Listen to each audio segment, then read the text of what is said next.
Tonight on 8 out of 10 Cats, that's no business, it's all Hollywood. Here we Joe. It's Joe Wilkinson and their team captain, Sean Locke. And facing them tonight, Gone to the Wild. It's Dawn O'Porter, back of the net. It's Rob Beckett and their team captain, Jon Richardson. Now, welcome your host, Jimmy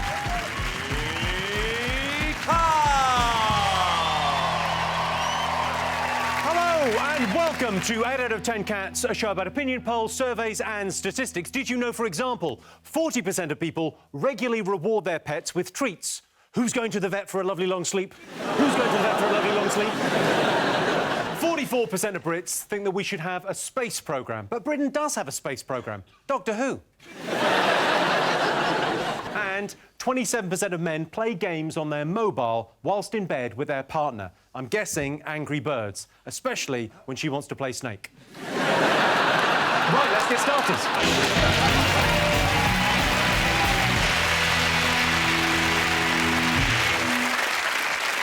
What are you talking about? That's the name of our first round. It's our panellists' job to guess the British public's top 3 most popular talking points. John's team, what do you think the nation have been talking about over the last week? Olympics, innit? The winter ones? The winter ones, yeah. Yeah, if you like things sliding down a hill, you are in luck.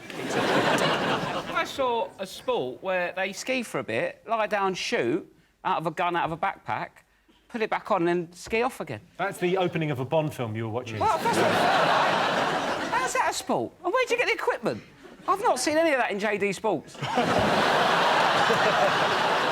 We won a medal, and the commentators got excited, and 300 people complained because commentators were getting excited, which is Michael Owen's been flown out on a big money deal. Let's just calm this down a bit. The BBC spent all this money getting everyone out there and cameras and that, and then they realised we don't have any commentators for winter sports because we're shit at all of them. Matthew Pinsent's out there. If there was ever a time when this country needed rowers back home...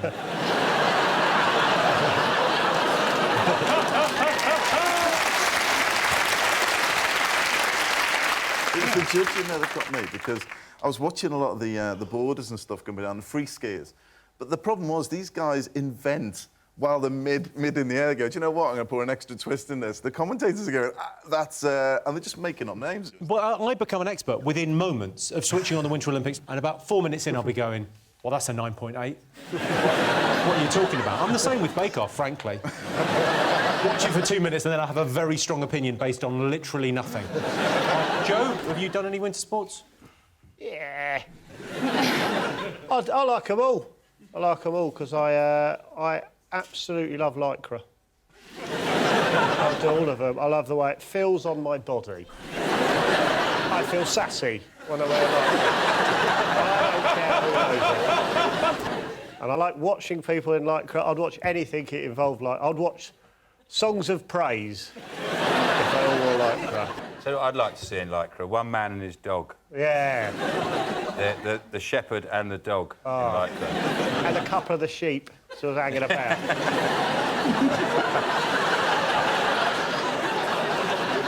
Now, the controversy in Sochi has been about gay rights. Some Canadians have decided that the Olympics is already quite gay enough. Have a look.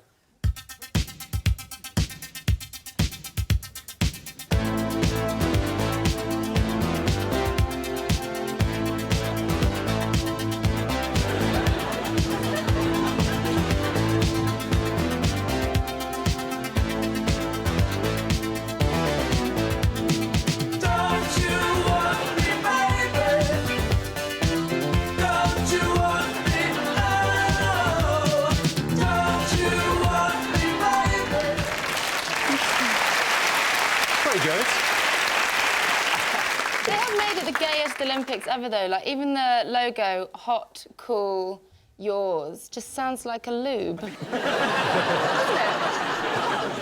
I was very disappointed in the opening ceremony because I wanted to see Putin really sort of, you know, like, express his masculine nature. I wanted to see him going down the luge, right, in his pants, wrestling a bear and using his cock as a brake. It just get to the bottom, just sling the bear off. and just goes, "Gays, go! Leave Russia now!" Let's have a look and see whether the Sochi Olympics is up there.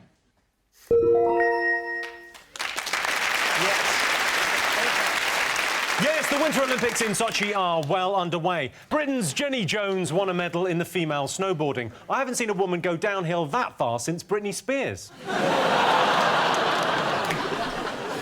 Sean's team, what do you think people have been talking about over the last week? Floods. Oh, well, floods. Yeah, definitely. It's been awful. Yeah. I'm surprised there's an audience here. I thought there'd just be sandbags and some people in canoes peeping over the top. I mean, it seems to be quite... I mean, I live down in Kent, and in the rural countryside, some of the villages have been cut off, you know, 3 out of the 4 roads in have been cut off. Use the fourth road. Oh, yeah. Except it goes the opposite way. Now, what I noticed is in the next village, it has flooded, and the guy was saying he was having a dump, he flushed it, and ended up in the sitting room. Oh. But, I mean, It's my perfect house. I'll tell you what, I wouldn't blame the floods, I'd blame the plumber. So, Paul, if the village has been affected, have you got sandbags around the house? Have you taken precautions? The village is fairly big, but it rises up, so we're sort of, you know, it's only the lower places. OK, because there's a builder in Somerset called Sam Notaro, nicknamed King Canute, who's constructed a 5-foot-high barrier around his home. Have a look. For the lawn, he's absolutely saved that lawn. Jealous of that. My only issue is the water has definitely got to the house.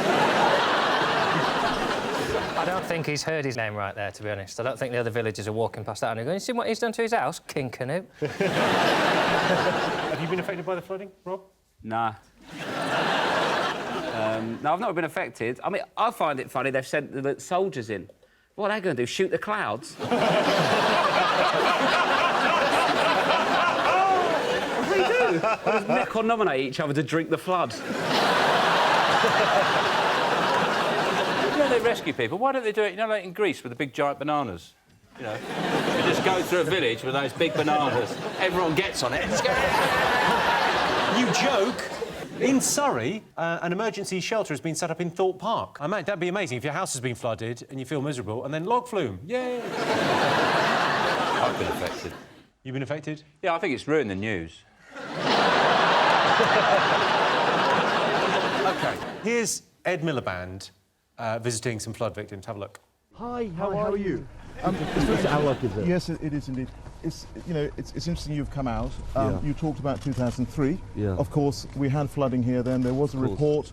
There was a report done by the Environment Agency, and funding wasn't provided by the then Labour government. Well, we now actually have a plan to get a bund put at the back. And so we have got funding coming. I guess the issue is... Can I make a suggestion for today? Can I make a suggestion for today? The issue, Mr Miliband, is that why are you actually here? Because what I'm hearing from local residents, actually they're not actually interested in people just coming for a photo opportunity, you know, talking about local issues when they don't know what's been going on locally.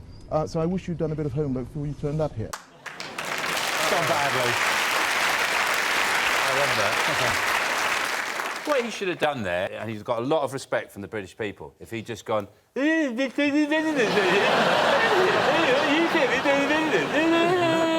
just walked away. You would be an amazing politician for a day. Yeah. 2,000 feet. Fuck off, man. It's a flood. What can I do? Interestingly, UKIP councillor David Sylvester was expelled from the party a couple of months ago for blaming the flooding on same-sex marriage. Everyone knows it's not the gays, it's the Romanians, isn't it?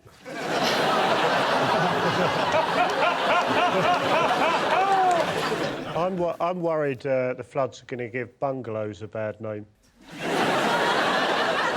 I know they flood easier, but apart from that, they're fucking brilliant. They're like all the best bits of a house without the bullshit of stairs. I live in a bungalow and Good for you! Yeah, I really agree. Right on. Sorry, where is this bungalow? In Los Angeles. Sorry. You've come over from Los Angeles for I this? have, yeah. Well, not just for this, no, but... What I'm worried about, if the flooding gets any worse, I'm going to have to move my caravan further up the hill. Or I'm going to have to move back into my treehouse. What, you like bungalows? Yeah, I've got a few places, mate. I'm earning.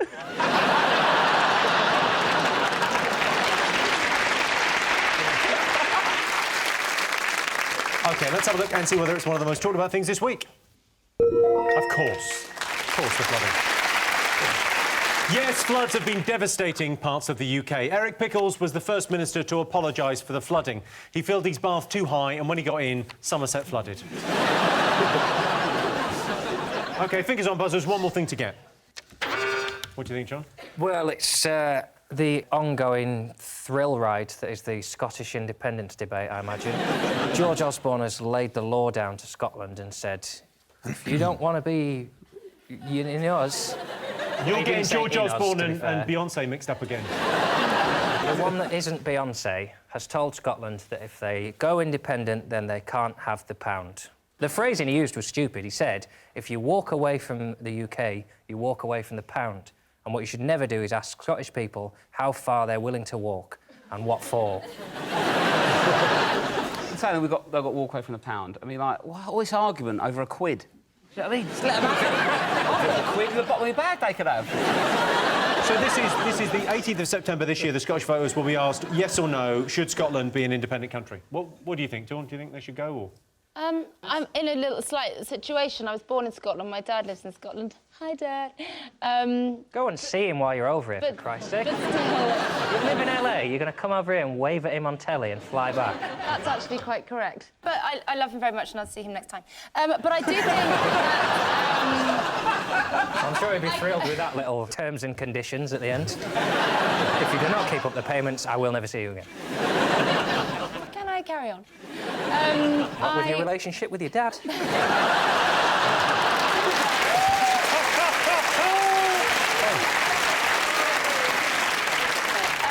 But they want to keep on to too much, don't they? They want to keep the BBC, they don't want to have to use passports to come into England, and they also want to keep the pound. So it's not really... The Queen. And the Queen, they either become independent or they don't, and I think that's why they haven't really got much The Treasury's support. already said that it won't happen, they won't have the pound. They're all in Westminster now. All parties have said, no, you're not having the pound. I feel a bit like we're being sort of an abusive boyfriend, going, you can't leave us. You leave us, you've got nothing, love. They won't go independent because a lot of the stuff they've claimed to like, they only do to trick us. Like haggis is something they pretend to like. So when we go to Scotland, you have a haggis and you find out it's rancid. Oh, it's amazing. They all have a jolly good laugh about it. Same with, like, Robbie Burns. Even they can't understand it. It's just made-up language, and they pretend it's ancient Scottish poetry, which it's not. He's just gobbled it. Hig the morra, fluky da pookie down. And they go, oh, OK, that's ancient lyricism, that is. He was just pissed the whole time. Hey, and the hoagie had a bogey. Is it like Mrs. Doubtfire? That's Mrs. Doubtfire's voice, isn't it? It probably is. I pick up most of mine from films. Yeah. Putin's been talking all the Olympics. All I hear is Alexander Meerkat. All the time. Doesn't matter what he's saying. He's a lot more likeable figure. Hey, we don't like it. It's simple. Rob, do you think Scotland should stay? Yeah, I reckon they should go, start a new currency. Royal Bank of Scotland sort them out. They're well good with money, aren't they? They'll be fine. Sporran. The new sporran. It can be called a sporran, and there's 10 jocks in a sporran. And 50 pishes in a jock. So it'll be 8 sporran, 12 jocks, and keep the pish. There is already a currency available to the Scots, which they can pick up any time, which is the drachma, which sounds great in a Scottish accent, doesn't it? Drachma. Hey, Jimmy, have you got any drachma? I miss all those old European currencies, like the escudo. That was a lovely one. The Scudo. Escudo. Scudo. Scudo for the dog. Everything sounds fine if you say it in an aggressive enough accent. A doubloon. Pieces of 8. Up me 12 pieces of 8. They could make it weirder now. If they have a new currency, they could go a bit left field, maybe use doilies. Have you got a massive collection of doilies by any chance, Joe? You can use a doily to decorate a cake. If you dust a cake with icing sugar and then put a doily on it and dust it with cocoa powder, you get a lovely snowflake effect on the top of the cake. You're giving him cake tips, are you? Yeah, give him a few more cake tips. That's what he needs. McDonald's apple pies are nice. Do you like them? McDonald's apple pies. Have you never had a McDonald's apple pie? Fuck off. They're They're the ones that are hotter than the sun, the lava. Yeah, a taste of apple, them ones. I was about... You'll know if you've had one because you don't have a roof of a mouth anymore. Yeah. I was about 16, 17 when I had one of those, yeah. They are not... I didn't like them, to Tell you what, mate, stick one of McFlurry, game changer. He's not wrong, either. He's not wrong.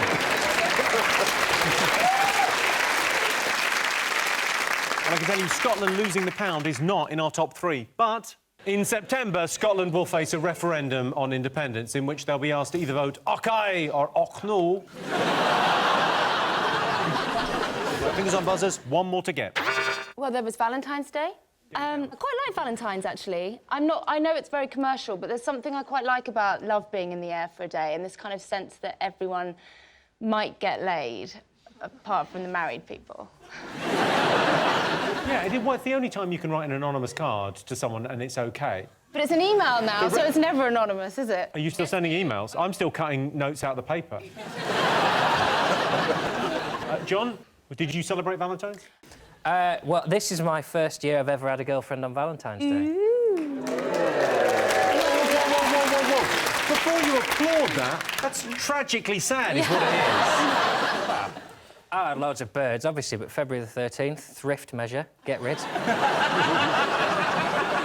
It's easier for people to meet people now, though. It's like Tinder. It's like an app where you just put your profile on it, people tick if they want to go out with you, or cross if they don't. So there's like 2 million people on it, this app. Lee Ryan's completed it, he's just waiting for a few more levels. OK, Paul, if I was gonna try and, you know, impress my missus on Valentine's, what would I cook her? What would be the meal? I love creating something like a good cake. Like, if you make a good sack I knew he was going to say cake. hang on. Of course, a good cake. If you've got a good chocolate cake, which is a Zacatort with raspberries laced all the way through it with cream, cover it in a chocolate ganache, and then strawberries on the top. Slice of that with some cream. My only problem with that is I don't know what a ganache is. That's my only... I think you're thinking of a Viennetta, mate. That's a Viennetta. Quiz in answer, mate. You're wasting your time.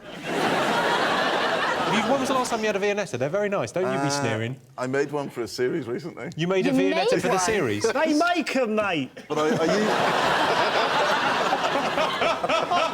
In the factory, they're about a mile long. It's just a thing going... I used Indian ice cream, kulfi, instead of ice cream, and it was delicious. I used a mango and passion fruit. Mango in a Viennetta, that's bullshit. Joe, did you celebrate Valentine's this year? I had a bit of a mare. I found out there's a very fine line between making a romantic gesture and just exposing yourself at a stranger. I don't really want to talk about it, but let's put it this way. I've now got to do 100 hours community service. I think love can be a scary thing, and nothing's more nerve-wracking than the first kiss. Take a look at this clip from the reality show The Virgin Diaries. I'm 31 and I have never kissed a girl on the lips.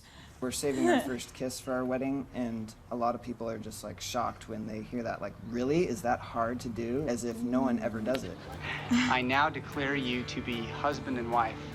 Ryan, you may kiss your bride. I love you. I love you too.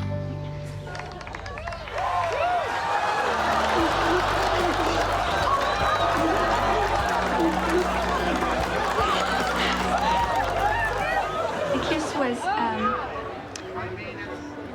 hard to explain.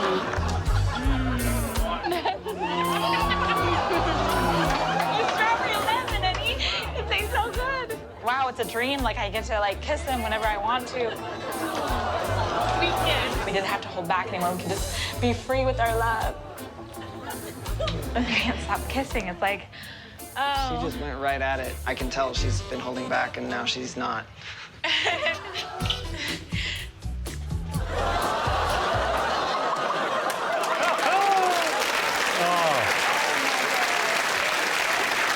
Dawn, you look like you really enjoyed that. I did. That was very physical for me. I couldn't cope with what was going on there at all. It's like with the cake, and that put me off cake. It was everything that's wrong with a kiss. Everything you don't want your partner to do when they kiss you is everything that they both did. Have a bite of cake halfway through. They look like they were siphoning petrol.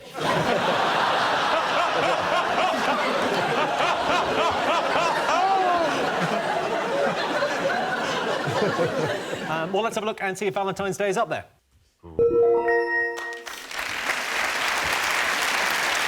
Yes, Valentine's Day was on Friday.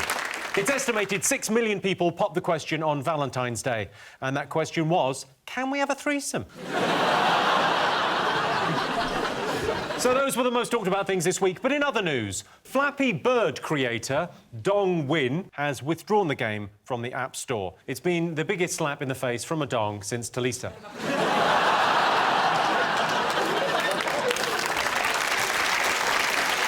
And James Dyson says he plans to develop a new generation of what he calls intelligent domestic robots. Surely it would be cheaper and easier just to wrap Polish people in silver foil.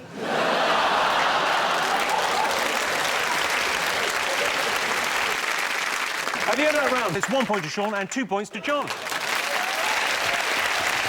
Our next round is Pick of the Polls. Sean, pick a question. We've got a picture of Paul here. We'll have to choose Paul. Clooney with a beard, look at him.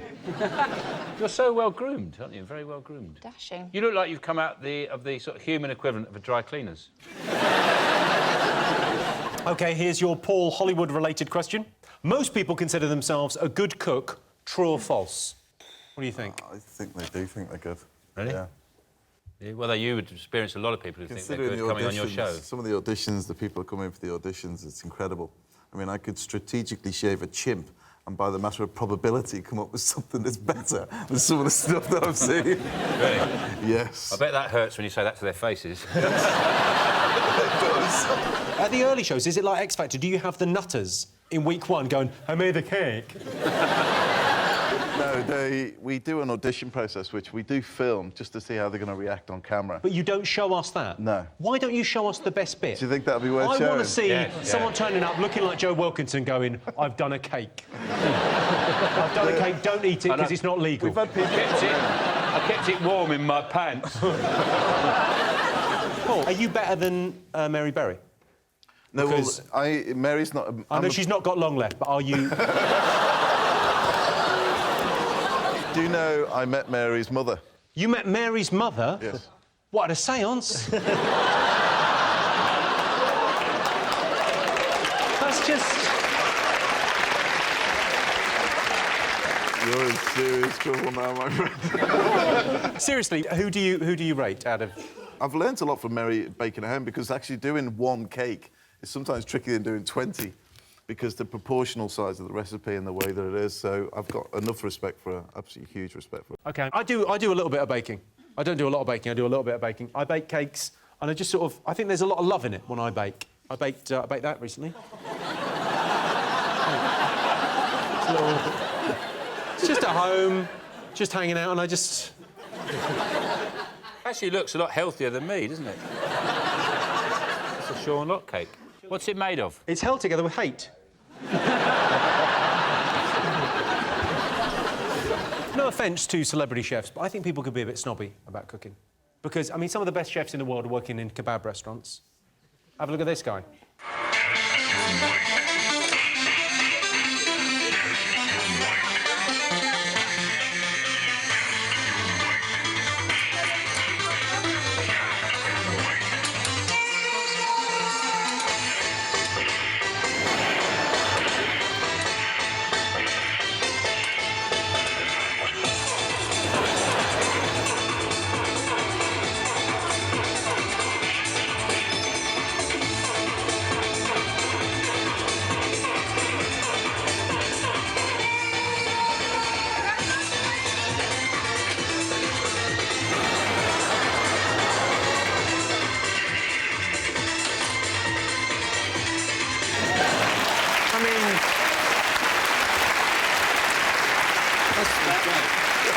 Impressive. I like the idea of the guy on the other side of the counter going, no, mate, no onion. Oh, never mind. But he starts throwing that knife around. Yeah, fine, I have onions. Joe, are you a hell of a cook? Yep. I I only cook. Well, I only really cook chicken Kiev chips and peas. That's all you need. Yeah, every night have that. Pretty much all year, except for obviously not on Christmas Day. I have turkey Kiev chips and peas.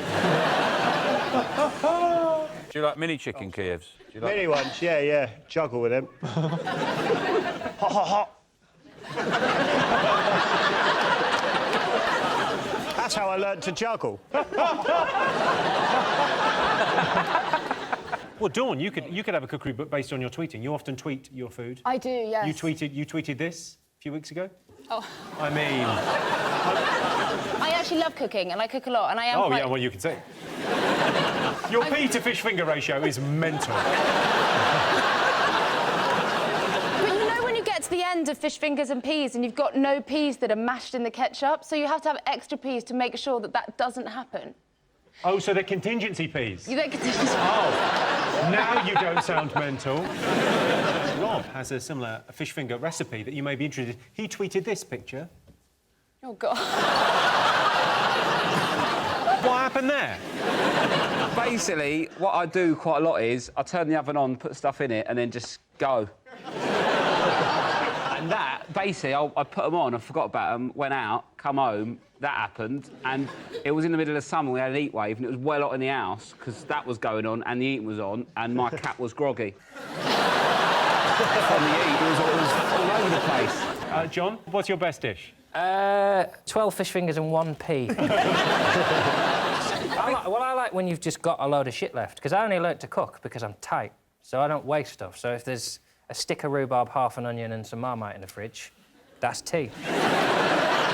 If you're a good cook then, Dawn, what's your kind of special, what's your go-to? My go-to is a one-pot cherry tomato and sausage bake. Very simple, but I have that with either mashed potato or quinoa or mashed potato, maybe you say? What's quinoa?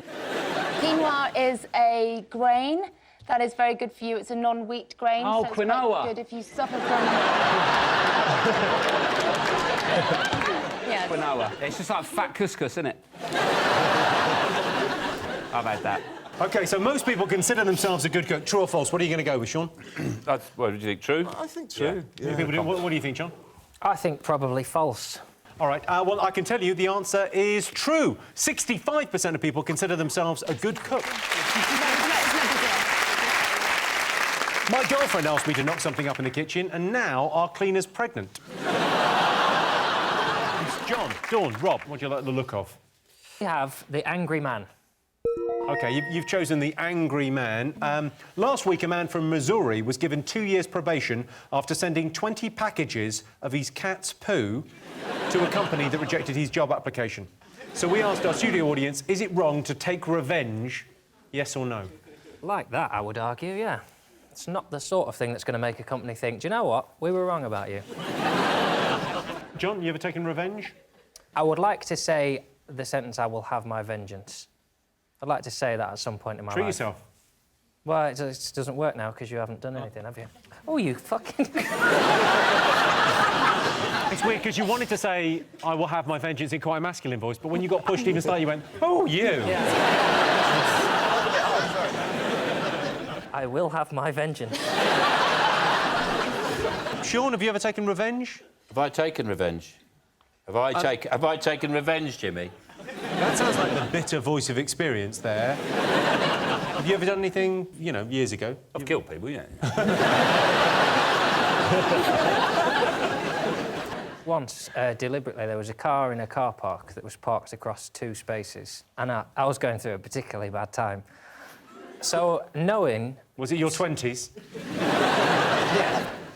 Knowing that it would damage my own car, I reversed as if I was going to park in the second space, knowing that I was going to hit their car, and just did it anyway.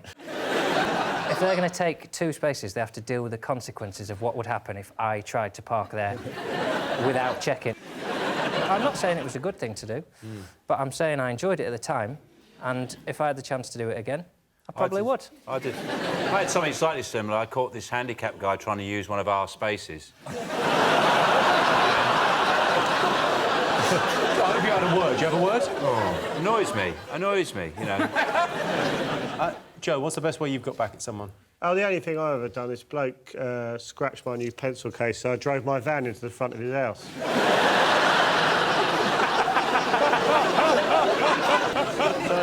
Paul, you've run bakeries, right? So you've had people working for you. Have you ever had a disgruntled member of staff that you had to let go, get revenge on you? Not that I know of, but I mean, there is one particular case I really wanted to get revenge on somebody. I remember my wife was pregnant. We were rushing to get to the hospital, so we parked in a car park and took up 2 spaces literally so I can get her out the car. Came back, some bastard left a big bargain.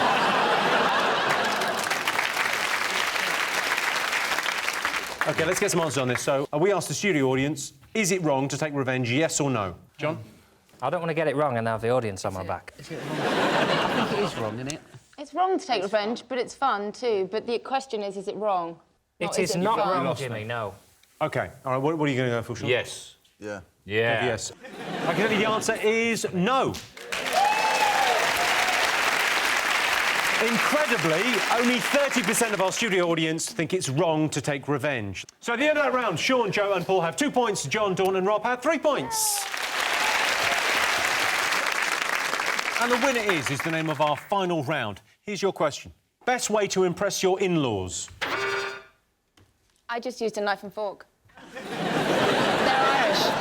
Do you know that the Irish don't put their knife and fork together after a meal? They don't put their knife and fork together? No, and it really spun me out for the first year of my relationship with my Irish husband because, firstly, I just never knew if he'd finished, which I found really uncomfortable. And secondly, I just thought when Is this just at meal times? Just at meal times. I never had a problem with in-laws. In-laws I'm good with. Mums and dads, they like me. I'm the sort of person you want to take home to your mum and dad and then leave, and then you go out and have a good time. Have a lovely chat about the route there. Love that. It's a cliched, hated question. Love a bit of that. How did you get here? I'll tell you, Ron. I'll tell you. I reversed into a parked car and then just went straight down here. I like to behave when I meet my in-laws like a little Japanese girl. I come in and I bow at everything. I bow like that. And every time they say something, I go... And they love that. And everything they say, I go... And I think that really makes them like me. And it creates a sort of warm... They relax. Another good one is, if they've laid out a lovely tea, just pick up the trifle and do it in one go. Like that.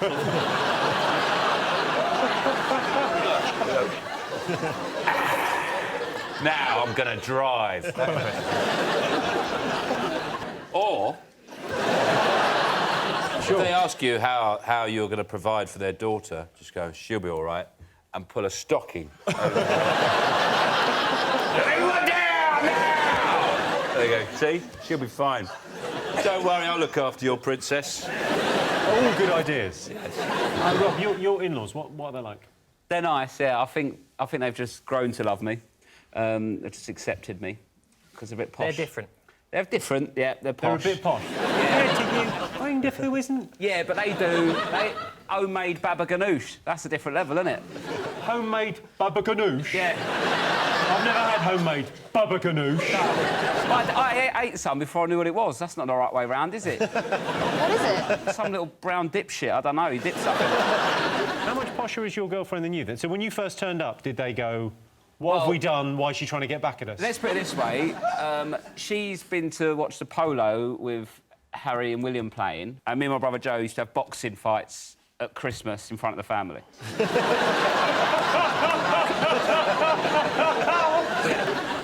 OK, best way to impress your in-laws. What do you think? Good job. A good job's number 3. Make them laugh. That's the right answer. Yes, the best way to impress your in-laws is to make them laugh. Number 9 on the list is admire their house. Oh, this is lovely. I look forward to inheriting this when you're dead. Well, that sound tells me it's the end of the round and the end of the show, which means the final scores are Sean, Joe and Paul have 2 points, John, Dawn and Rob have 4. They've won! Thanks to all our panellists, our wonderful studio audience, and to all of you for watching at home. Join us on Friday for 8 out of 10 Cats Does Countdown. That's it from us. Good night.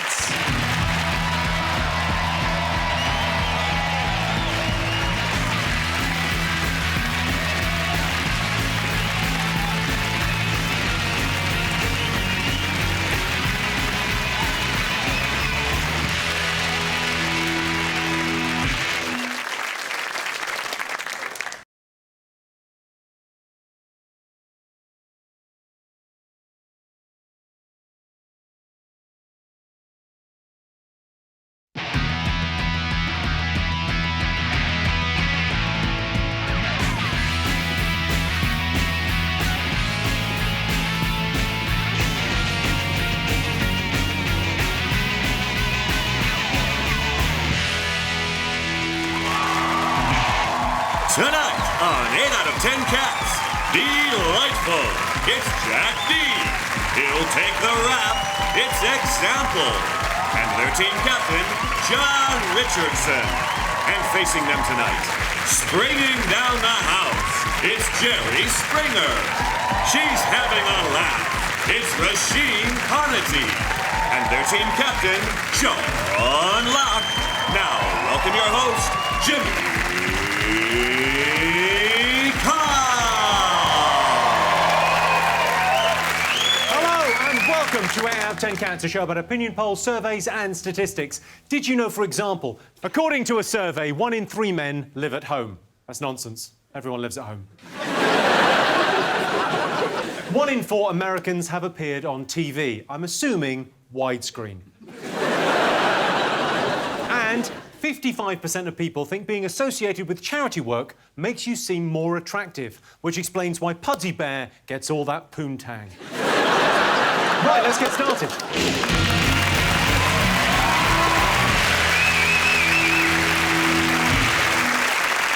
What are you talking about? That's the name of our first round. It's our panellists' job to guess the British public's top 3 most popular talking points. John, example, Jack, what have the nation been talking about this week? World War III. Oh, yeah, who had the Ukraine in the sweepstake?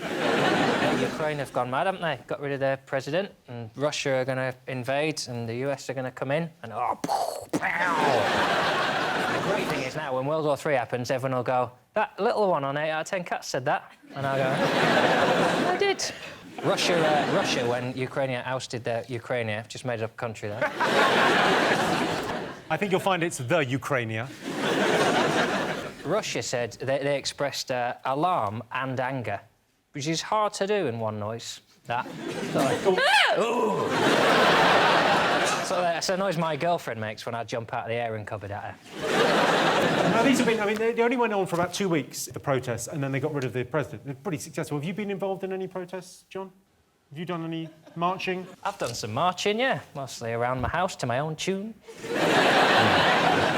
No, I don't think I have. Really? I do. I do quite regularly do protests. I did one the other week for a pensions march. It was quite a vocal march. It wasn't for pensioners. It was on behalf of the pensions industry, because people are living too long. They just walked around saying, "What do we want? A cold snap." It was sponsored by EDF, which stands for Elderly Die Frozen. That's what it stands for.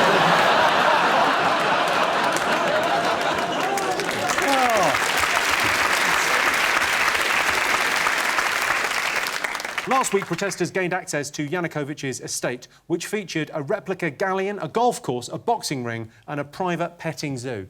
We've got a shot of the galleon. That was in his back garden.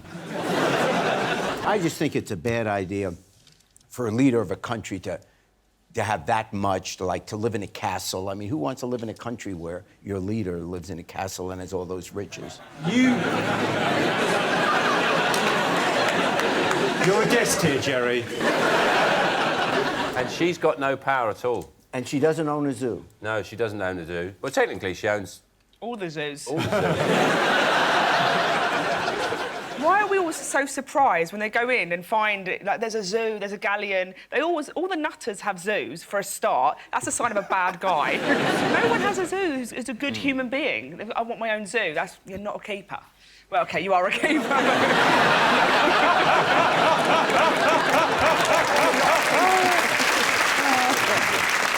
Now, Yanukovych hasn't had the best of luck recently. Take a look at this.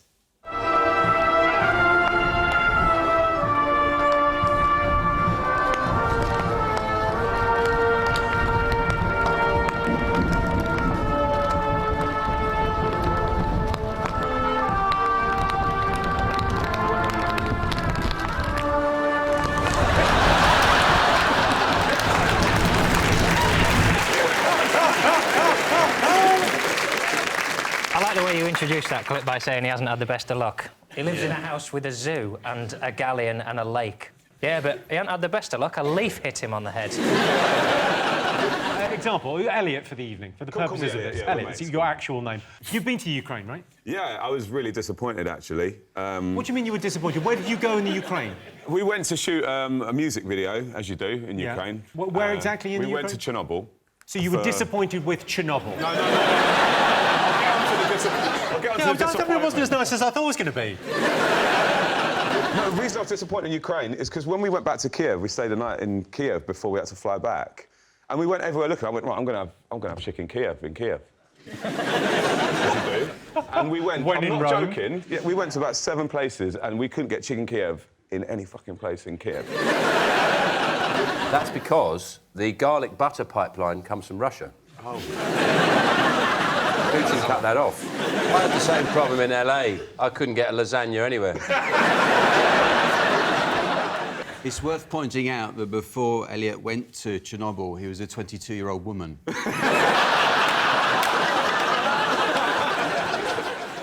Jerry, now you used to work in politics. You were mayor of Cincinnati, right? Yes. So do you think and you've mediated so many disagreements over the years on your show. If the UN had gone, well, this is a total mess. This is horrible. Why don't we send in Jerry Springer? Yeah. I think that'd be a horrible idea. You're right. If Ukraine had shagged his sister. Yeah. And now. OK, let's see if it's one of the top 3 talking points. Yes, the most talked about thing. There's been a revolution in the Ukraine. Thousands of protesters gathered in Kiev's Independence Square. Here's a tip for dictators watching. Don't have a square. And if you do have a square, don't call it Independence Square. Call it Everything's Fine. Move along. Nothing to see square. Sean Steen, what do you think the nation have been talking about over the last week? It's the tale of Saturday night TV in Britain. Everyone's very excited about The Voice. Yeah, The Voice is back with its new sort of line of judges. OMG. Yeah, OMG is right. Sean's always saying OMG. Very rarely says it on the show. It's weird. OMG. So it's Will.i.am, Kylie Minogue, Tom Jones and Ricky Wilson. You have Tom Jones is on the show? We have Tom Jones on the show, yeah. Tom Jones. We have a confused old man who can't work out why his seat won't take him into the bath. I love it. I love it when he spins round. He looks like a kebab in a suit, doesn't he? When he turns round. I think they should start off facing the singer, and if they don't like him, they just go.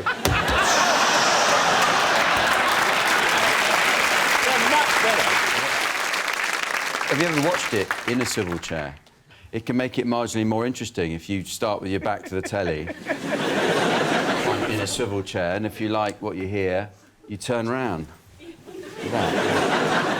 I've got a team of 12. I'm a bit excited. It's made it more interesting for me. Kylie's apparently she's put on lots of viewers. I think 1 million people extra are watching just for the Kylie, yeah. But it's interesting watching because she's 45 now.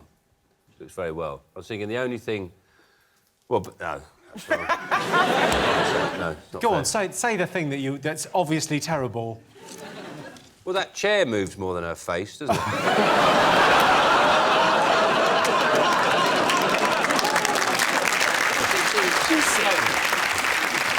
She's maybe had a little bit of work done, but good work. Are you watching this, Roisin? I just watched it for the first time last week. What do you think? I thought the Ricky guy did that thing that's my worst thing that people do when they play music, bar that, which is my other, which makes me feel bilious. Yeah. He did. Someone does that. Actually, I can't talk. It's such a game changer. Like, really feeling the music. Oh, just so you know, I'm listening with my face. Just listen. You're on telly, mate. Wind your neck in. Elliot, so if you were on this show, which of those judges would you go with as your mentor? I think you'd go with Tom for a laugh, wouldn't you? For a laugh? Like, he'd probably nod off whilst he's, like, lecturing you, you know what I mean? I think today maybe we should do a... What was that, Tom? I love the fact, I like the Welsh. The Welsh love sticking up for other Welsh people, but him especially. When he's turned round, he's just waiting. He doesn't care what their name is or what they look. He's like, oh, they're Welsh. And when they're like, by the way, I'm from Wales, he's like, oh, brilliant, yeah. It's ironic that it's all about the voice and not the image and everything, because it's much more fun if you watch it on mute, because Tom Jones is slowly turning into Morgan Freeman. It's much more fun if you wait till he turns around, mute it, and do a Morgan Freeman voice. Just, I very much enjoyed your performance here today. When they've all got their backs turned and the person's walking on, they're listening more carefully at that point than any other point to just see how heavy the footsteps sound. So if someone sounds like... they come on, there's no way no one's going to turn around for them. So they want to hear little delicate. And they think, OK, I might as well turn around for this. They should put some gravel. They should have gravel. And you just hear crunch, crunch, crunch, crunch, crunch. It sounds like a deer. I'd hop. I'd hop. Yeah. Really throw 'em. Or just one step. Crunch. Hey, if I worked on the show, I'd play an Adele record. I just thought, well, this, play an Adele record properly. See, they might not even turn round, and then when they turn around, I'd have an owl on the stage. A singing owl? I think if you had an owl that can sing, you wouldn't need to worry about going on The Voice. You'd be booked all over Europe at the best circuses, heads of state. Yanukovych would probably be going, bring me the singing owl. Joe, do you watch any of these shows? We have a glut of them in the States. But, of course, there's so many now that it's like, who hasn't been on one of these shows? I haven't been on them. I haven't been on. You should. You should. You should. She could turn your chair around. Go ahead. I need a break. Start singing. Go on, sing a song and see if you can get would you like to go to the performance area, Sean? So this is what I would do. This is what I would do if I was on The Voice. Should we all turn away? Yeah. There's that Let's bit all turn away. OK. And they go next up, and then you hear them go... Oh, yeah, he's coming. And then you hear, like... But what I'd do is this. And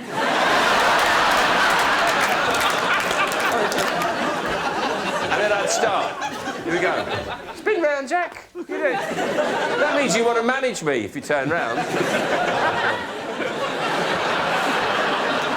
Summer breeze!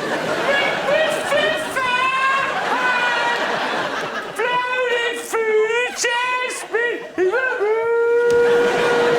It's a bloke.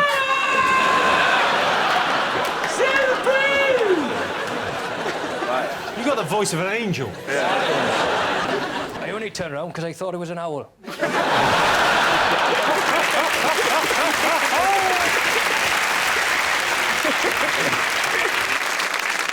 I can tell you The Voice is not in our top 3. But after 7 weeks of blind auditions where the judges turn their chairs round, the show's moved on to the battle phase, where viewers turn the channel over. The winner of the first series of The Voice, Leanne Mitchell, is already the answer to Britain's hardest pub quiz question. OK, fingers on buzzers, 2 more things still to get. What do you think, Sean? Manchester United are in crisis. What, they certainly are. They're not doing well. I don't know why that's bad news. To me, it's fantastic news. Yeah. Best news ever. This is the worst season for Manchester United since the Premier League began in 1992, apparently. The problem is the manager, isn't it? Because they had Ferguson, and he had this magic power. He was like Dumbledore. And now they've got a muggle in charge, haven't they? But David Moyes, he's got no magical powers. He's just got very blinky eyes. John, you're a Leeds supporter. Are you enjoying this? Because a lot of people are enjoying the kind of schadenfreude of Man U doing really badly. Man United fans seem to have this. They don't quite understand when they go, yeah, you're only jealous because we won so much. You go, yeah? That's why I'm now enjoying your defeat, because you were really good and now you're less good, and that is amusing to me. That you are paying an exorbitant fee to Wayne Rooney and you are shit. Well, that's the other thing that's been in the news. Wayne Rooney's now the best paid player in Britain. He's getting £300,000 a week. He earns so much money now that if he drops 50p, he's earned it back before it hits the ground. How high does he have to drop it from?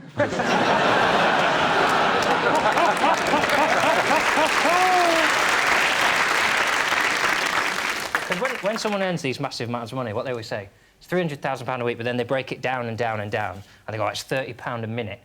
And I think, well, I hope that's the catch. I hope he gets paid every minute. Someone follows him around with a bag of coins. Every minute of the day. 4:31 a.m, here's your £30. I've got to get him in the morning. Oh, well, this one's for us, then. You don't get that. The fact is, it's really simple why they're sometimes losing games. And I like forums, because they're just nutters. And with football, what you get is the views are exactly the same. I checked a Man United supporters forum and Radio 1 news round for kids. And the views are exactly the same, There's just a lot more swearing on that one. I am from Cardiff and I support Manchester United and I think we are being unlucky. And this guy's going, we're just on a fucking roundabout luck, that's all. Just a really angry 8-year-old. I think the best thing a fan has done, following the loss to Sunderland in the semi-finals of the League Cup in January, a drunken man rang the police and asked to speak to Alex Ferguson. After being asked if he needed to report a crime, the fan replied, yes, the crime is that Manchester United were absolutely knackered. I think it would broke up their day. Because all the other calls they're getting are like someone's been murdered or, it's all about... I think there should be a number for that, with just your gripes. Just like, oh, these shoes! Or, I can't find my charger! It's like 998. Are you a follower of football, Jerry? Yes, the Seattle Seahawks won this year and they beat the... OK, soccer ball. You familiar with our soccer ball? Soccer ball. Oh, the round one, yes. The round one. Yeah. You kick it about. No, it's become very popular. Yeah. Well, thank you. Yeah, who do you support, Elliot? It's probably not even worth talking about it. Fulham. Thanks for that. We're all here tonight. So, and you're currently not at the bottom of the league, so, but not in crisis, because that's where you want to be. Yeah, I think it's... That's where you feel you belong. You feel, yeah, we fit right in here. here. Just happy being in the Premier League. So, like, For this... most seasons, yeah, for whilst it's lasted, and now it's looking like you're going to go down, it's like, we're not happy. Yeah, obviously, when a team is struggling, a good team talk is what they require. They need the manager to go in there and to be strong and to guide them. Here's a clip of former Leyton Orient manager Jon Richardson showing how it is done.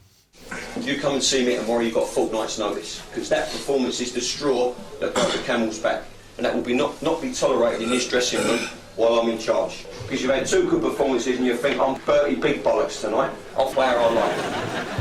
But you won't play your like, because if you play your like, I'll stick with you team. So you little when I tell you to do something, and you big when I tell you to do something, do it. And if you come back at me, we'll have a right sort out here. All right? And you can pair up if you like, and you can pick someone else to help you, and you can bring your dinner. Because by the time I'm finished with you, you'll need it.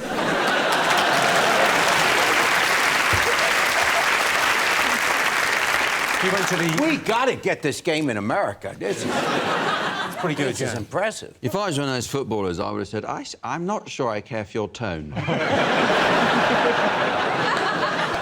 OK, let's have a look and see if Manchester United in crisis is up there. Yes, Manchester United are in crisis. In David Moyes' defence, he's got a terrible defence. OK, fingers on buzzers, one more thing to get. Well, there's a lot of excitement about the Oscars coming up. Well, actually, when we go out, it'll have been... I don't see why people enjoy... I mean, I can't stand watching award ceremonies. I think there's... The only good bit about them is you find out who died that year. You go, oh, didn't know that. I must have been on holiday that week. You know. I thought he was already dead. I don't know, you a fan? Do you enjoy the Oscars? Do you like it? I love going to movies. The Oscars are a little bit over the top, but I knew American Hustle would win. Cut. I knew Gravity would win. Yeah, that's whichever one you want. OK. Did you see any of the big movies this year? Sean, did you see any of them? Yeah, I saw a few of them. I mean, I don't know. I think I watch these films and I just kind of think, oh, I've seen this before. Why am I watching it? Like Gravity, basically, the message of that was, who, women drivers?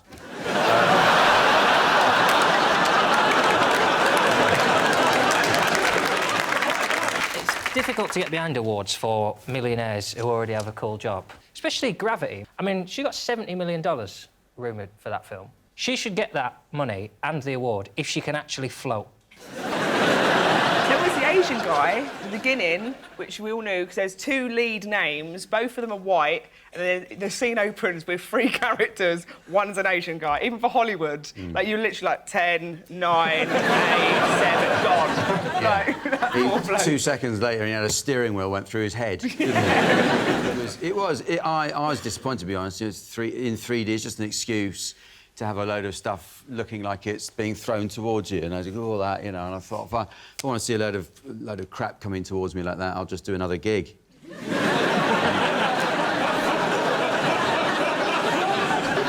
Did you see Nebraska? I went to see that, and It's in black and white, but they still charge you the full price.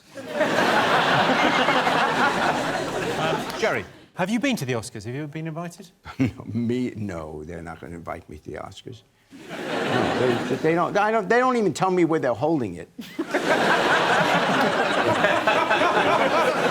I've never won an award for anything.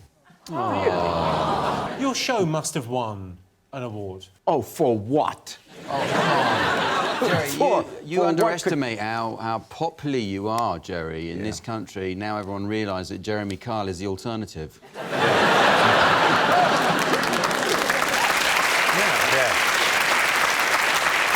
we have a look and see if the Oscars is up there? Yes, indeed. All the nominees were given an $80,000 goodie bag. $80,000. That's not a goodie bag. That is a fucking amazing-y bag. Well, there's a question about that. I saw that. It said it's an... How do they... Can you say, can I just have the money? Well, you've got to take the weird things. The best thing they got in the goodie bag this year was an orgasm shot, which I'm sure you realise is a treatment worth $2,700 that enhances the genital tissue of a woman. Is that what you've had done to your face? Yeah, they said...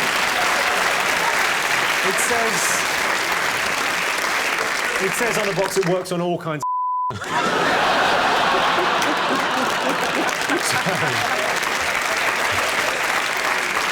So those were the most talked about things over the last week. But in other news, there were nationwide celebrations when people saw the headline, Piers Morgan axed. Sadly, it turned out it was just his TV show got cancelled.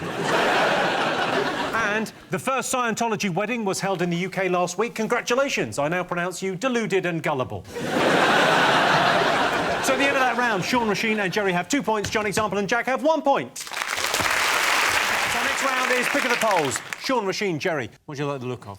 Well, obviously, we've got Jerry on the show. We'll pick a picture of Jerry. You'd be crazy not to. OK. Yes. Now, Jerry, on your show, you give out plenty of advice. You're brilliant at it. So we asked our studio audience, are you good at giving advice? Yes or no? What do you think they said? I think everyone thinks they're good at giving advice, otherwise they wouldn't give it. Yeah, I don't give good advice. I wouldn't listen to me. I do the final thought at the end of the show. That's my advice. But first of all, I'm lying because it's never my final thought. I'm always coming back the next day with another one. Well, one of these days.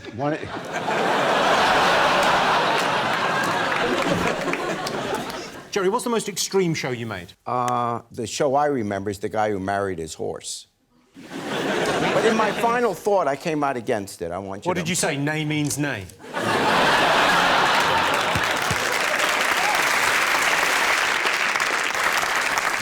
I need to apologize for the show. I'm so sorry.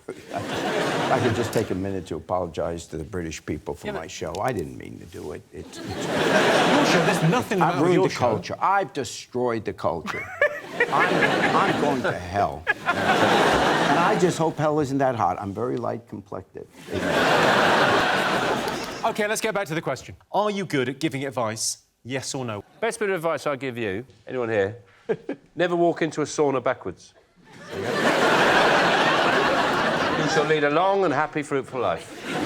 Follow those simple rules. When you're single, people give you a lot of advice that you haven't asked for that's never to do with what you've asked for advice about. But I'll be like, oh, I'm worried about my electricity bill. And they'll be like, give internet dating a go. Like, it's always the same. All problems lead back to you being single. Are you single, are you, Roshi?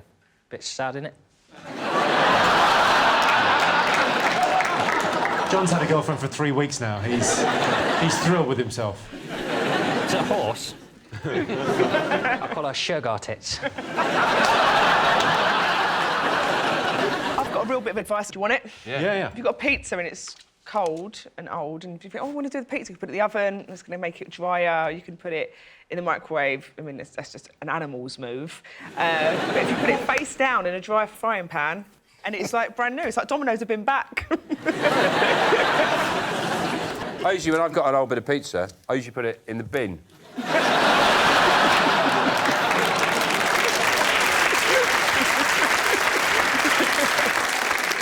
Jack, I imagine you give brilliant advice. I tried to impart wise counsel. What was the last piece of advice you gave? I said turn left.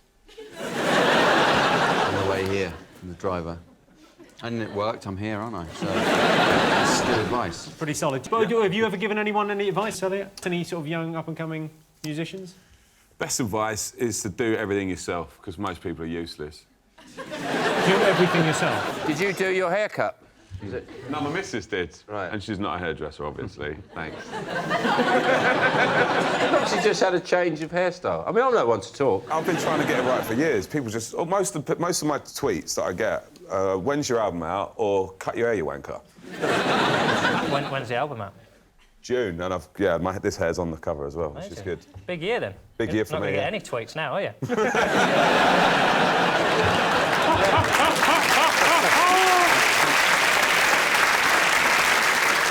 John, have you ever got any sort of solid advice, any advice that you've lived by? When you've been chopping garlic, always wash your hands with cold water, not hot water, and then the smell will come off. If you use hot water, it bakes the smell of garlic onto your hand and it'll be there all day. Is that right? That's a tip, yeah. What if you've reheated a pizza in a frying pan upside down? What's the best way to wash your hands then? You can never really get the dirt from inside of your soul when you...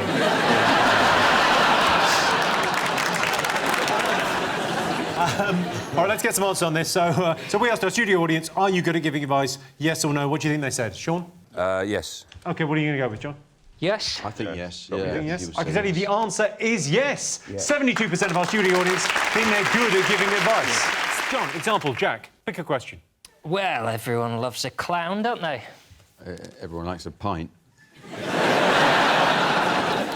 Let's have the clown. OK, all right. Most people think they're fun to be around. True or false? You can tell you're fun to be around by the company you keep. If you would think you're fun to be around, you like to be around fun people. In truth, I'm never happier than when it's just me and a really old dog.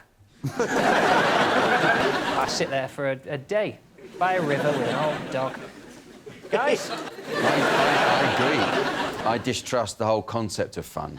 Wow. You're going meta on this. Well, yeah, it is. Why would you, say, oh, we're going to have fun. Oh, what do you mean we're going to have fun? Like, oh, we're going to go to a fun fair. What do you mean a fun fair? It's neither fun nor fair. Let's not go.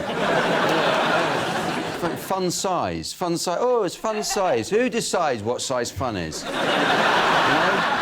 have our own thing. We have our own thing. Fun and games. Fun and games. It's too much for me. Fun and games, one at a time, please. Otherwise, my head will explode. I'm going to put you down as a not fun.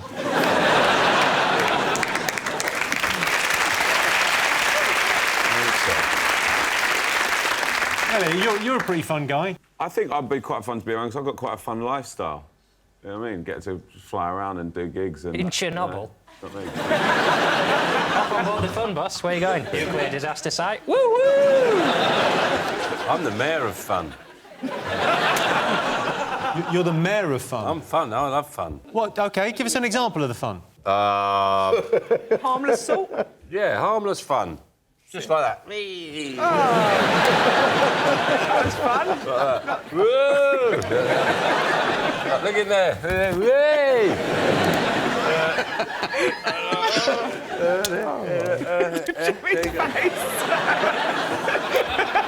Jerry, somebody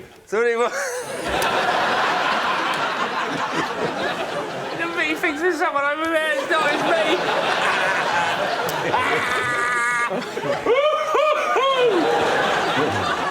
Tell you what, if I had a superpower, it would be blowing snot balloons whenever I wanted to. Just sitting around, chatting to somebody, having an argument with somebody, going, well, you bloody partner, and you just go... OK, well, let's get some answers on this. So most people think they're fun to be around. What do you think, Joe? What do you think they said? Most people said no. Most people do not think that they're fun to be around. They want to be around people that are fun, but they don't think necessarily... They want to be around me. OK. All right, so you going with that answer?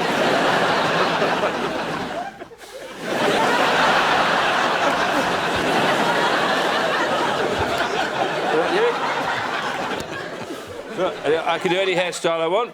I know that. Send a parting. I think, Jimmy... I mean, like I said, I think people are scared of fun, aren't they?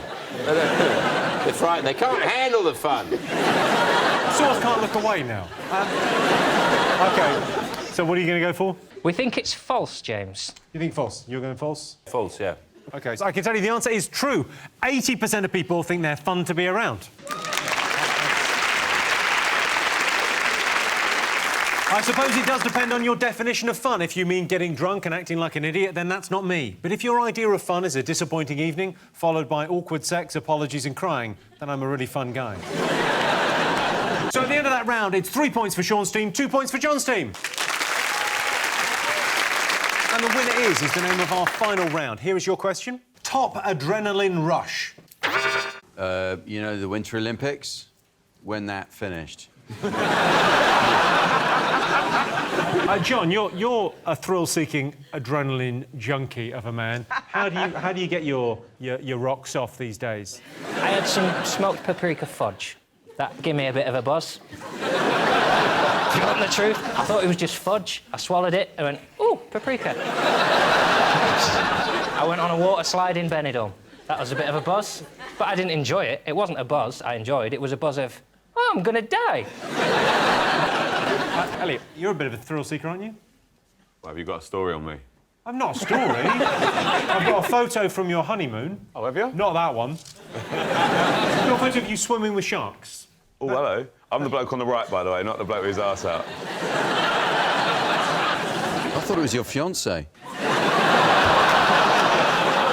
Now, Jerry, what was the most kind of adrenaline you felt in your system? At this age, there's nothing that rushes. Yeah. I'll give you how to give a little thrill. On the trains now, they have these, you know, those electronic toilets? Yes. So you press a button and they slowly slide open. Then you go in, and then you have to press close, and they close. Don't press lock. That's too much adrenaline for me. That'd be awful. It's different for a man. Yeah. You just turn around and piss on their shoes. Machine, what do you do for adrenaline? Small things mainly, like putting dry clean only clothes in the wash. And there it goes. Also, you know they say cleanse, tone and moisturise. I don't tone. See how it goes. Sean, do that thing with your forehead where you scrunch it all up. Yeah, OK, look at that, Roisin. That's what will happen if you don't tone. I can catch frisbees. I've got pizza, coffee for everybody, and then oh, a frisbee. There you go, frisbee back. OK, so top adrenaline rush. Sugar. Mars bars. Sugar? No, sugar is not an adrenaline rush. That you're thinking of, it's a sugar rush. Bungee jumping. Close. It's something you would do at a fun fair. Roller coaster. It's the right answer. Yes, the top adrenaline rush is going on a roller coaster because nothing gets the heart pumping like travelling 40 feet above the ground in a metal coffin maintained by a 12-year-old scrap metal dealer with tattoos. Well, that sound tells me it's the end of the round and the end of the show, which means the final scores are John, Example and Jack have 2 points, Sean, Roisin and Jerry have 4 points. They've won! Thanks to all our panellists, our wonderful studio audience, and to all of you for watching at home. That's it from us. Good night.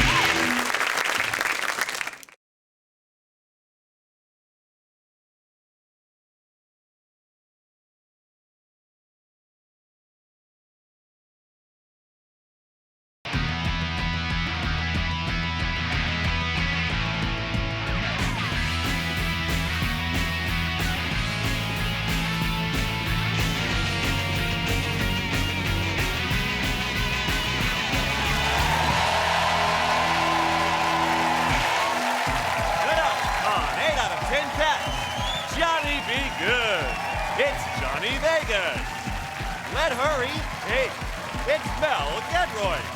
And their team captain, Sean Locke. And facing them tonight, right up our street, it's Kim Mark.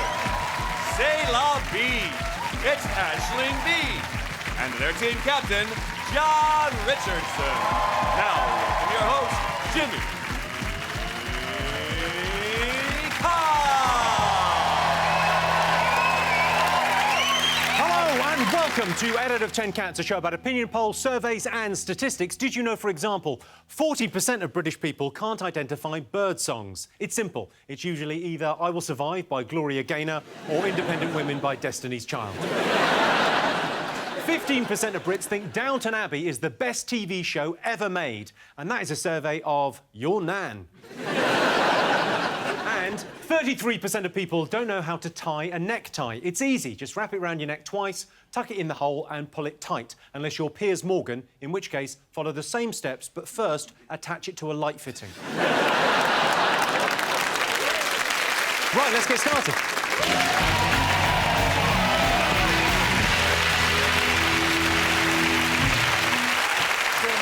What are you talking about? That's the name of our first round. It's our panellist's job to guess the British public's top 3 most popular talking points. Sean's team, what do you think the nation have been talking about? I imagine they've been talking about the World Cup. The World Cup? Yeah. The countdown begins. It was 100 days last week to the World Cup. When is the World Cup? Is it this year? It's this It's year, in this yeah. year, isn't it? It is in this year, yeah. Where is Brazil. it? Where's it on? Brazil? Brazil, yes. Feels very much like you're learning as you go along here, OK. Are we in it? Yeah. We are. I don't want to spoil it for you, Mel, but we go out to Cameroon on penalties. I think we'll get through the group stage and then we'll go out to Cameroon. No, we won't get through the group stage because they've got Uruguay and Italy and Costa Rica. Now, Uruguay are very strong this year, I hear. Yes, yeah. Aren't they? And the Ricans as well. Yeah. The Ricans? They're ones to watch out for. Ah, those bloody Ricans. Ricans, man. OK, Johnny, you looking forward to this? No, I am, but I think we should be a bit more positive and send them off with it. I believe in applying healthy pressure. Convince them that they're meant to win. I think the opposite, because they've got a psychologist who worked with the British cycling team. Yes. And his ethos is cage your inner chimp. He says there's 2 decision-making processes. There's your logical adult side of you that makes a decision, and then there's the sort of like, you know, child, undeveloped side of you, which is your chimp side. And he said a lot of the bad decisions you make are made by the chimp. I think Johnny's just had a big breakthrough. Yeah. Yeah, for years I've just been putting a T-shirt on it and flogging tea bags. No,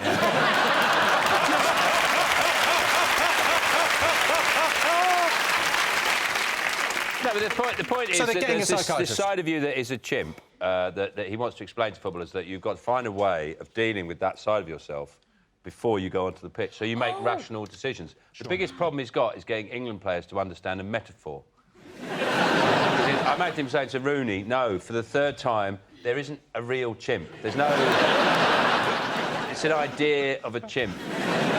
It is mad, though, the idea of like the footballers getting a psychologist in the first place. I've never watched a game of football and thought to myself, do you know what? Those footballers are overthinking this. They're really... There's too much thought got into what they're doing, I'll be honest. Now, John, you went to the Denmark friendly last week. How was that? Yeah, well, you probably saw I got up to some mischief, but he streaked, didn't I? They didn't show it on telly because you couldn't pick it up, but if we really want to win the World Cup, we just need to employ Alan Pardew to knock every other player in the tournament. And that'll be the end of it. I'm laughing. I don't know who Alan Pardew is. I was literally laughing. Go, yeah, Alan He Pardew. plays on the wing for Costa Rica. He's the guy who headbutted an Irishman, but he said that he was just pushing him away with his head, which, I mean, is fine as an excuse if you're a horse, but... I'll be honest.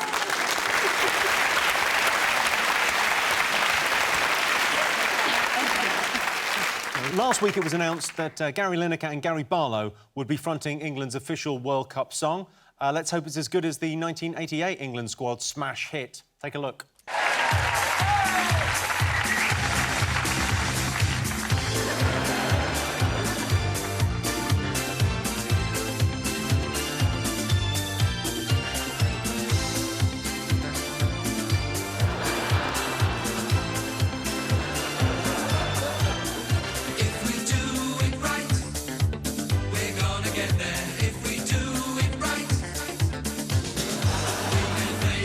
Any stormy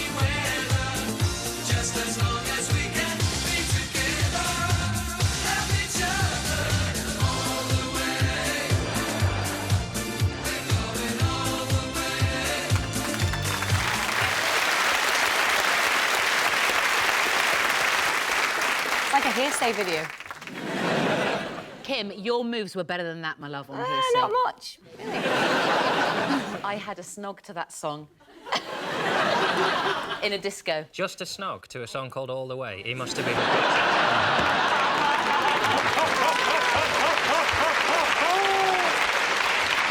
remember college disco. Why are we doing a World Cup song?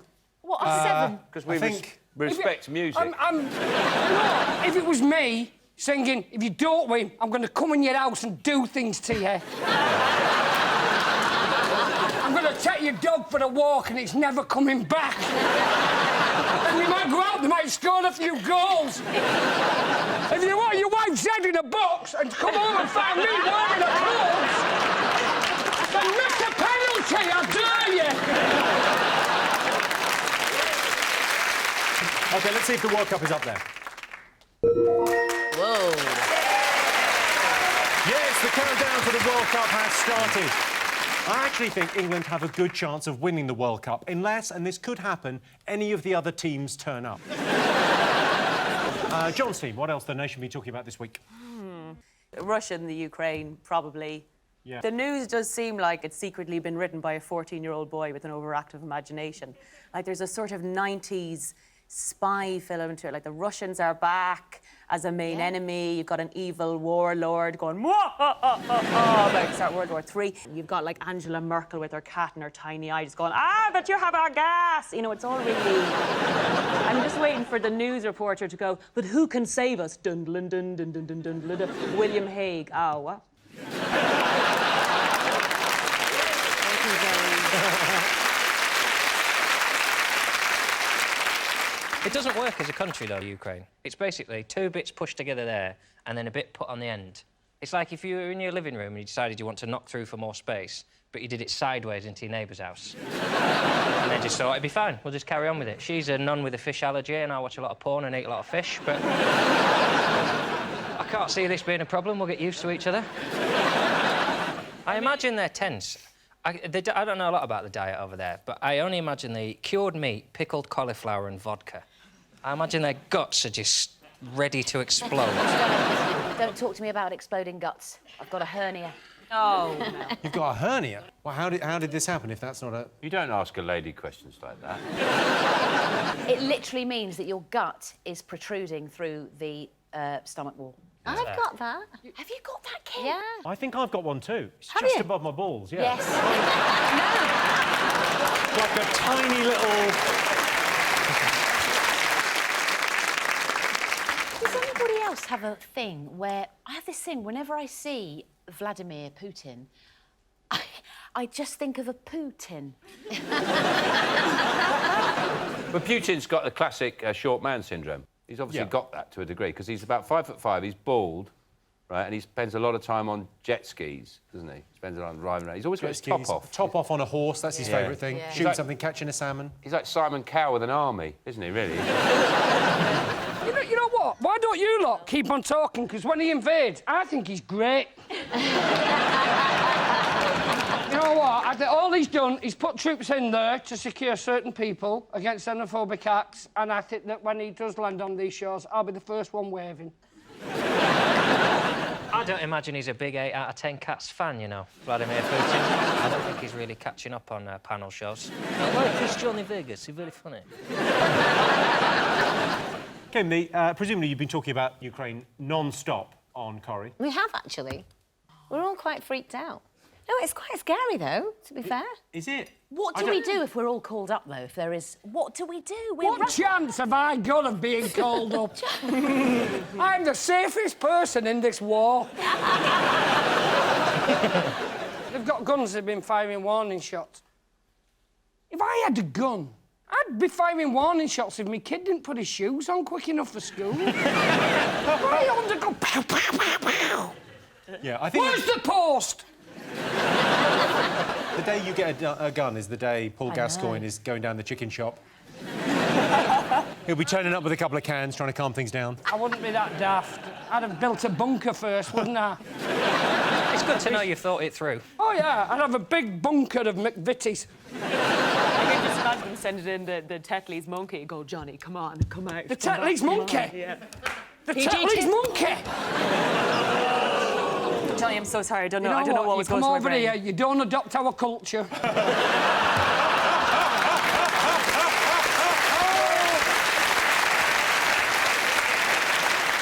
Let's have a look and see if Ukraine is up there. Yes, the crisis in Ukraine continues. Despite the tensions, the centre of Kiev has returned to normal. A big pool of delicious garlicky butter. OK, fingers on buzzers. One more thing still to get. Well, I did hear this week the news that it was the end of Dancing on Ice. Oh. Which is different.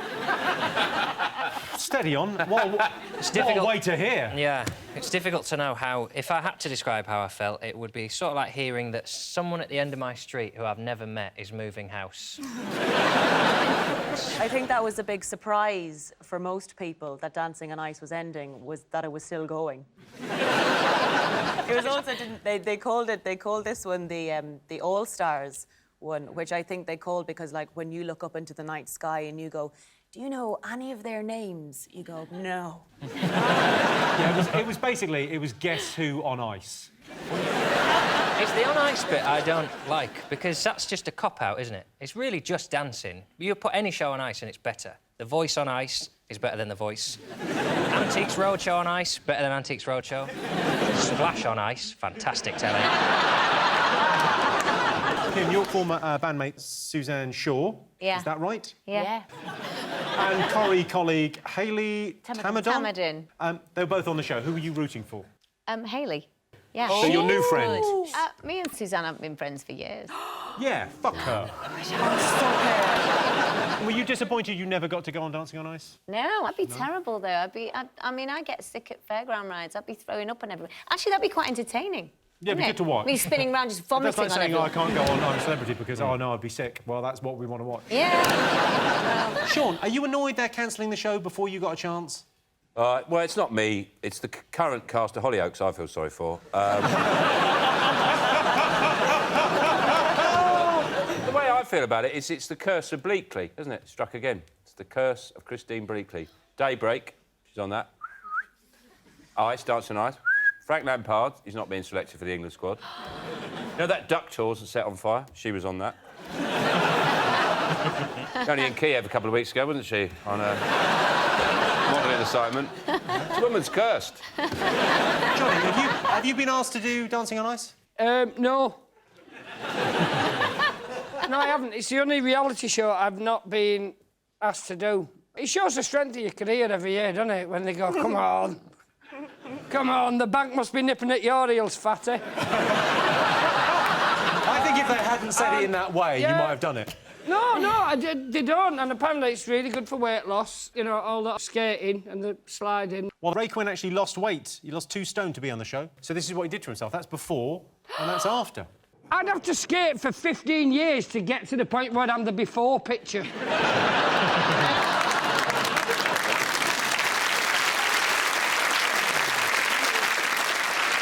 Apparently there have been 19 serious injuries on the show, including Vanilla Ice, who was knocked unconscious, so bit of good news. Keith Chegwin pulled out of the show after breaking 3 ribs and fracturing his shoulder. So, you know, there are funny moments as well. Some people go on the show and they even have an accident before they're even on the show, so they're never even seen. I know of somebody. Who was... Come on, dish dirt. No, I don't think I should say. It was a pop star who had a song that was #1. What happened to him? He put his boots on and fell over. And what was his name? Oh, I can't say. You can say. Tell us his...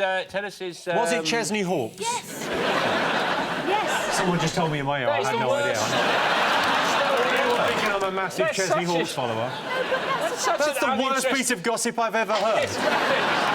If you told me Chesney Hawkes was dead in a ditch, I'd shrug. I love Chesney. I love him.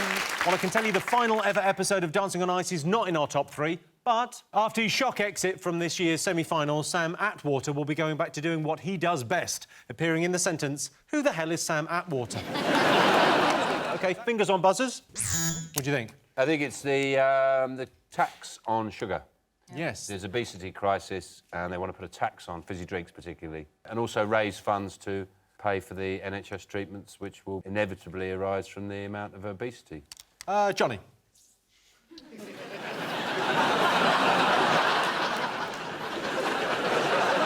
I like my vodka with a mixer. You start taxing the mixer, I drink my vodka without the mixer. I go out and I burn down factories. What's that going to cost the taxpayer?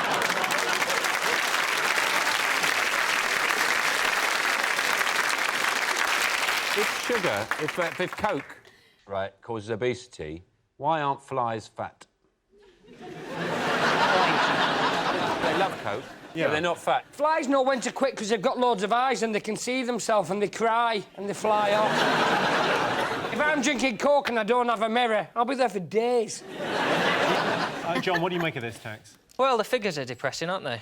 80% of teenagers now are too fat to take a selfie. Yeah, it's a shame. Something's got to be done, hasn't it? It's good news for chat-up lines. It's a new sort of angle, isn't it? Well, I've been checking your fat tax return and you're due a rebate. Ooh, girl. Yeah. See? It's working fine, isn't it? Kim, do you have a sweet tooth? Yes. Do you eat a lot of chocolate? Well, I don't eat a lot of chocolate, but I would. So you've been in the kind of public eye since, what, about 13 years? And you've not had any... Oh, no, I did when I was in Hearsay, because I was also known as the fat one from Hearsay. Oh! I was that's the where fat I know one you from from. Hearsay, where I kicked off... When I kicked off with Nigel Lithgow because he told me I was fat, and then in the background, when I was having a chat with him, there was a box of roses just sat next to me. You were going, I am not fat. I am not fat. I don't know what you're talking about. You were never the fat one of Hearsay. That's ridiculous. Well, yeah, people used to say that. OK, and now, being healthy doesn't have... They don't have to do this. They don't have to put a tax on sugar. All they need to do to get this country healthy, to avoid the obesity crisis, is to introduce this. It's genius. Take the work out of your workout. The Hawaii chair. You know, Tamara, the Hawaii chair wasn't designed just for home. I mean, after all, for some of us, at least 40 hours of our week is spent sitting behind a desk at the office. So to see what office workers think of the Hawaii chair, we sent Aaron Lee to work. Oh my gosh, this is amazing. It's great on my abs. I can really feel this working. Hawaii chair while answering phones, using the computer, balancing books, or filing paperwork. If you can sit, you can get fit. The Hawaii chair.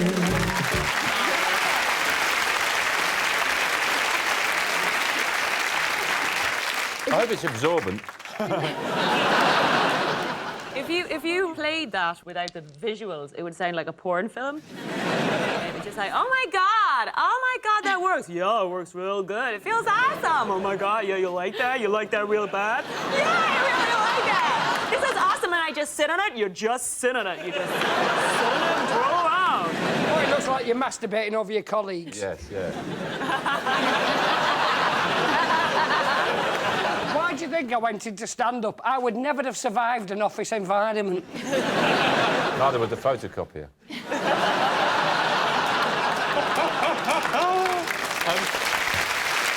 Well, I can tell you the proposed sugar tax is not in our top 3, but they want to tax fizzy drinks because they're linked to obesity. Although, saying that, another study claims that fizzy drinks are good for you, and that was carried out by the eminent scientist, Dr. Pepper. OK, fingers on buzzers, one more thing to get. Oh, it's the fantastically exciting, brilliantly thrilling Oscar Pistorius trial. Hooray! Started! Do you know a 24-hour cable channel has been set up in South Africa to cover it? What are they doing between midnight and 4 in the morning? I don't know. We're not going for a piss.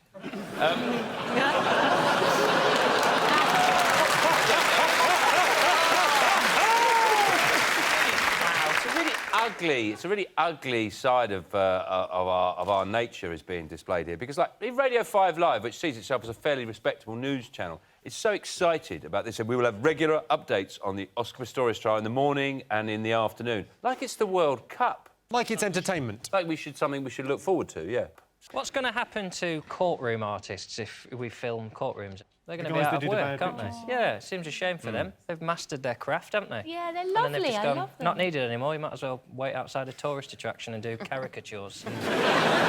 Now, with the trial's being overseen by one judge, what do you make of that, Sean? Can you imagine listening to all that evidence and then the last day going, ooh, he might have done it. He might not. Oh, I don't know. I mean, one judge seems strange. I mean, even on Strictly, there's 4 judges on Strictly to tell whether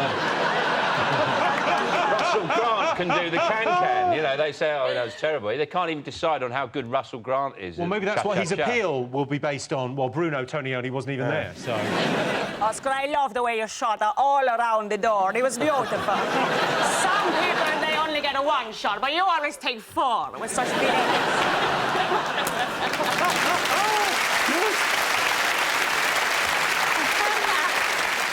But his defence team have said that it wasn't her screams, haven't they? It wasn't... They've said that he screams like a girl. He screams like a girl. But they're going to have to do something in court to make him scream like a girl. Is somebody going to have to jump out and go, boo? So that he goes, ah! Or however it was he screamed. Well, So the risk is the ice. person that jumps out and goes boo gets shot 4 times.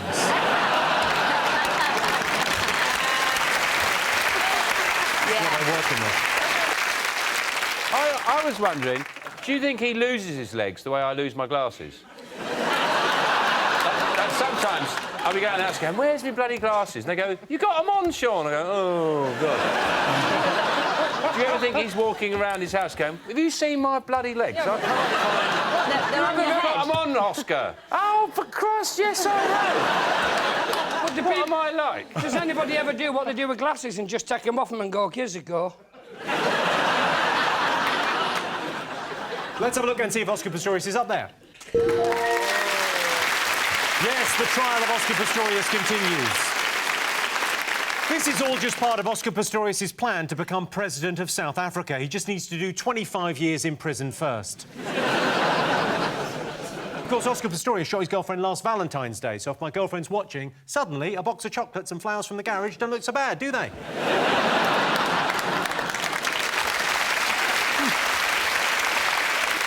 So those were the most talked about things over the last week. But in other news, it's been announced Nick Clegg and Nigel Farage will take part in a televised debate.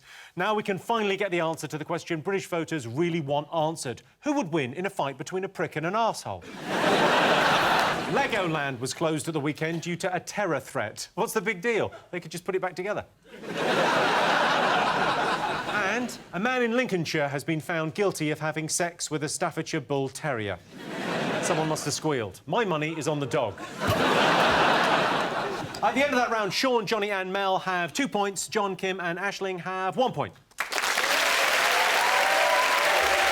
Our next round is Pick of the Polls. Sean, Johnny, Mel, pick a question. What do you like the look of?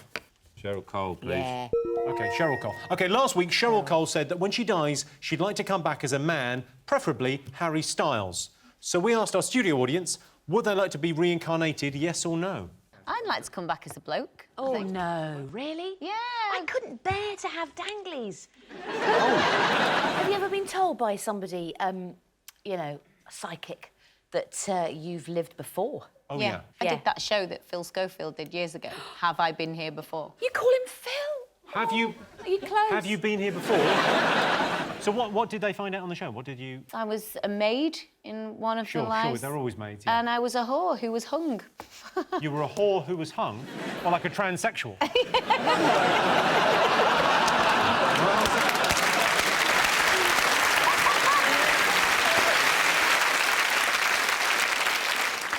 John, what would you come back as?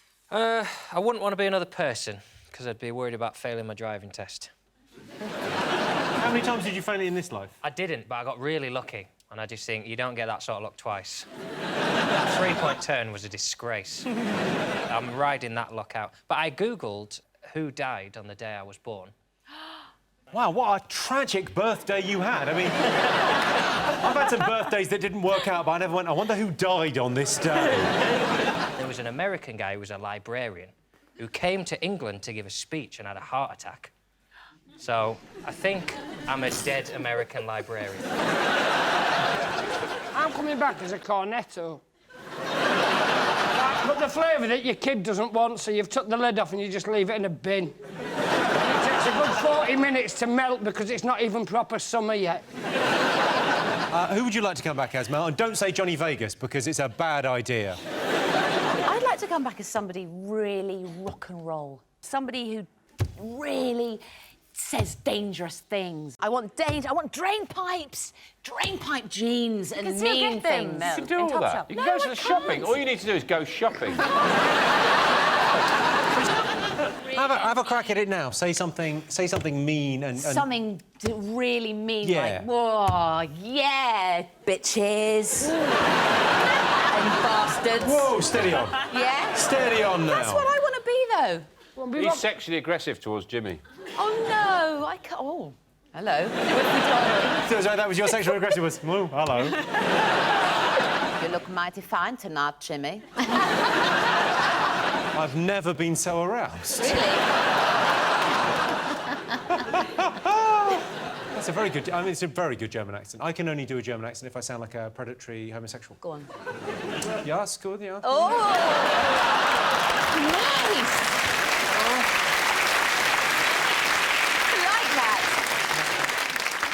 OK, let's get some answers on this. So, our studio audience, we asked them, would you like to be reincarnated, yes or no? What do you think, Sean? Yes. Yeah, OK, what do you think, John? Yeah. Yes. Yeah. You go, yes. OK, I can tell you the answer is yes. 88% of our studio audience would like to be reincarnated. John, Kim, Ashley, pick a question. Oh. Can we get to pub, please? You've chosen The Rover's Return. Most people think their life would make a good soap opera. True or false? What do you think?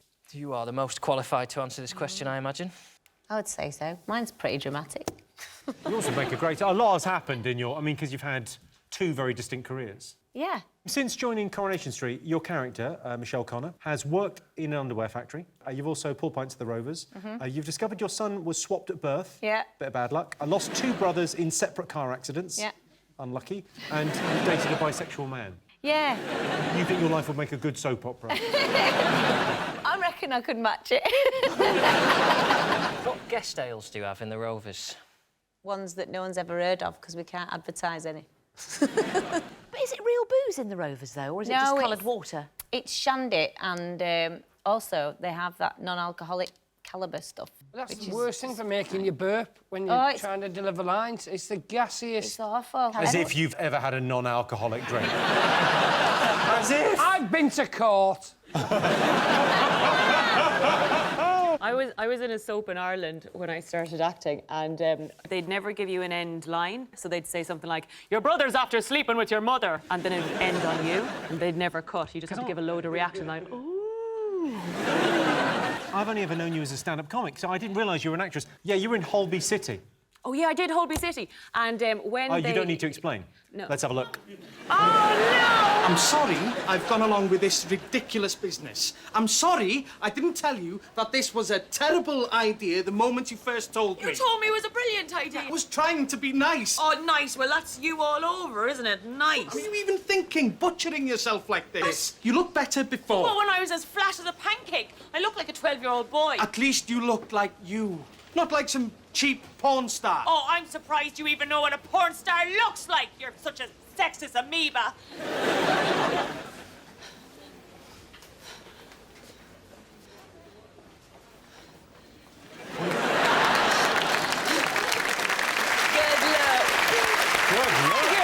Thank you.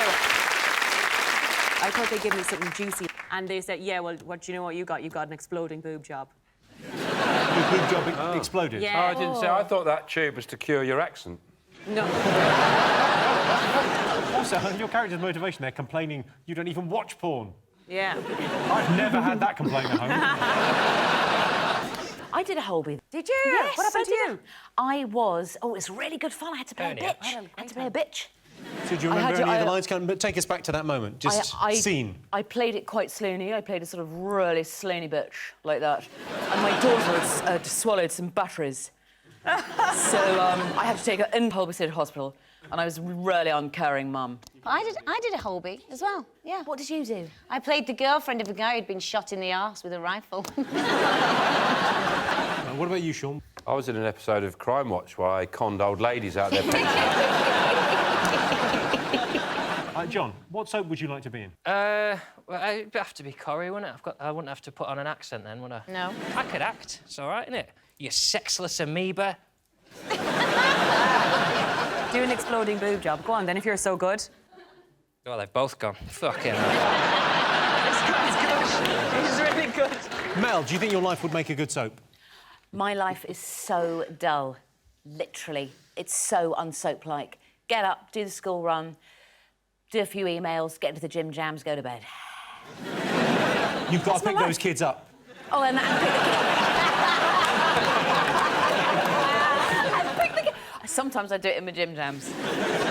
So most people think their life would make a good soap opera. True or false? John, what are you going to go with? True, I think. True. You're going to go true? OK, what do you think, Sean? True. OK, I can tell you the answer is false. What? Only 31% of people think their life would make a good soap opera. Still a third of people. Still a lot. Soap operas are such a part of our lives that we've even given them nicknames. Coronation Street is Corrie, EastEnders is Enders, and then there's Hollyoaks, which in my house is called Pants Off, Baby Lotion Fun Time. So at the end of that round, it's 3 points for Sean's team and 2 points for John's team. The winner is the name of our final round. Here's your question. Most attractive accent. I'd like to put myself up for this one. It's a bad noise to start with. Is it the mosquito accent? No, I think probably the American accent, I'd say. When I have sex, I always try to do it in an American accent, just to take the edge off this one. You do an American accent during sex? Could you give us an example of some of the things you say? I can't remember. Well, you have to... Sexiest American is a sort of, like Mel, but American. I think you actually have a very sexy, low voice. You know, when you're on the Bake-Off and you're like, bakers, get baking. I'm like, oh, I'll bake you in a minute, Mel. I'll give you a soggy bottom. You do have a very low... It's like, yeah, I wouldn't be disappointed if I phoned up one of the numbers. Really? I would not be disappointed to get Mel Goodrich at the other end. I'm really pleased. No, it's you've got a lovely voice. What are you doing now? Tending to my hernia. Oh, it's poking right out. Sean, what do you think is the sexiest accent? It's not South African athlete. Come out of that bathroom right now.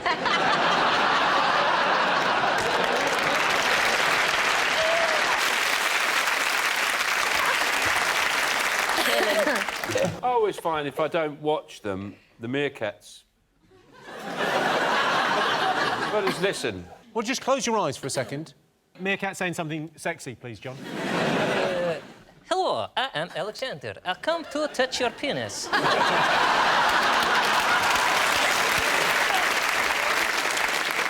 What about Lady Meerkat with nice low voice? Yeah. I am Svetlana, Sean. Hello.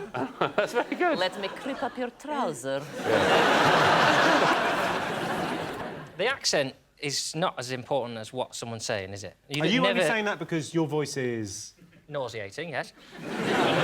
But if, like, the Birmingham accent is renowned as one of the less naturally alluring, but if it's saying, are you enjoying that sandwich? Do you mind if I give you a blowjob? I'll give you 100 quid. Tell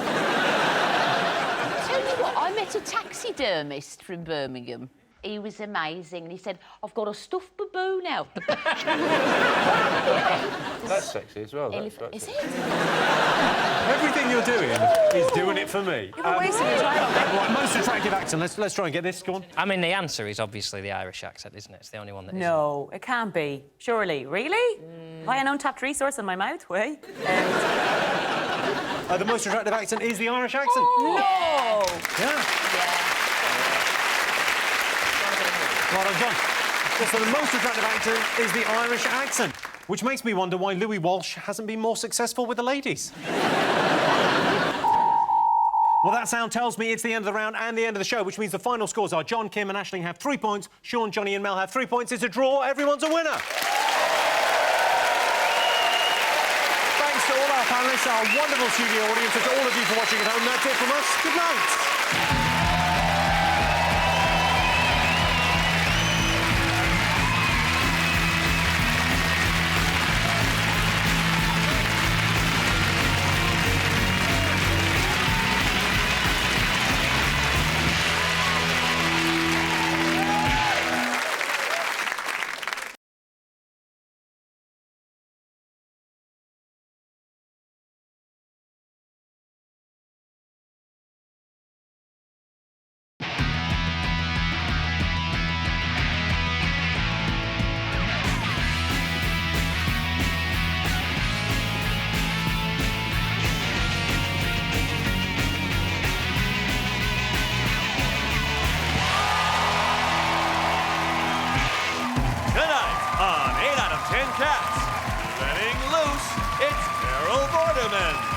She's a stand-up girl.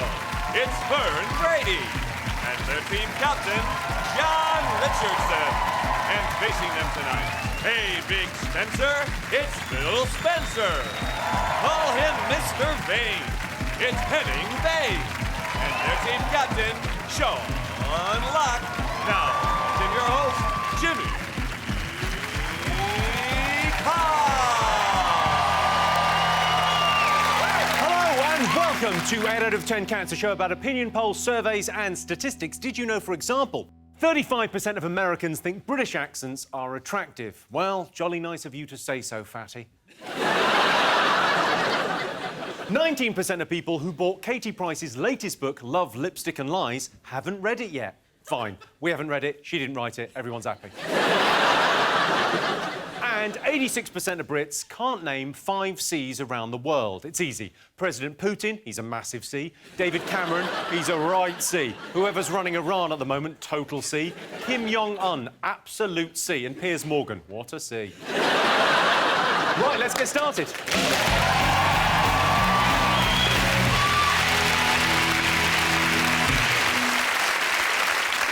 What are you talking about? That's the name of our first round. It's our panellists' job to guess the British public's top 3 most popular talking points. John, Fern, Carol, what have the nation been talking about this week? Lots of different things, haven't they? Yeah, well done, Carol. I mean, that's... We could probably just end round 1 there, can we? Mother's Day. Mother's Day? Mother's Day, yes. Well, you're a mum. I am a mum, and I actually have a mother as well. Yeah, which is remarkable. Fascinating stuff. We're all...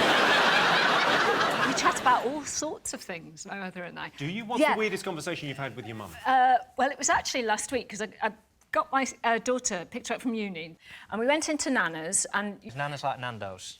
No, Nana's my mum. Oh, OK. Nana's my mum. Yeah. And she got her iPad out, and my daughter goes, "What's that, Nan?" She said, "You're on Facebook." "Nana, that's my account."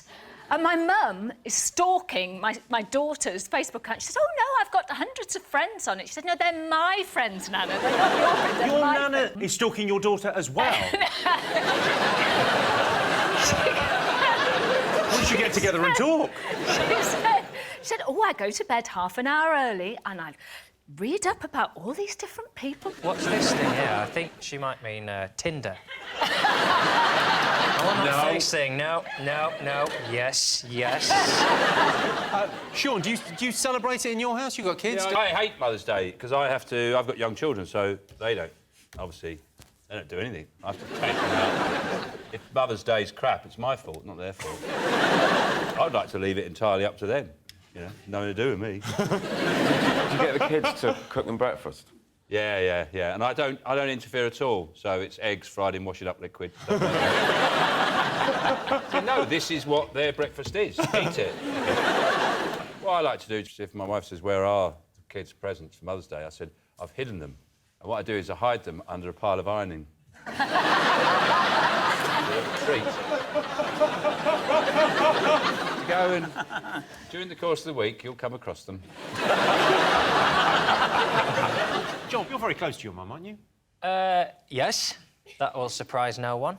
Got her a very funny card this year. It said, "Mums know the benefit of cooking with wine. Sometimes they put it in the food."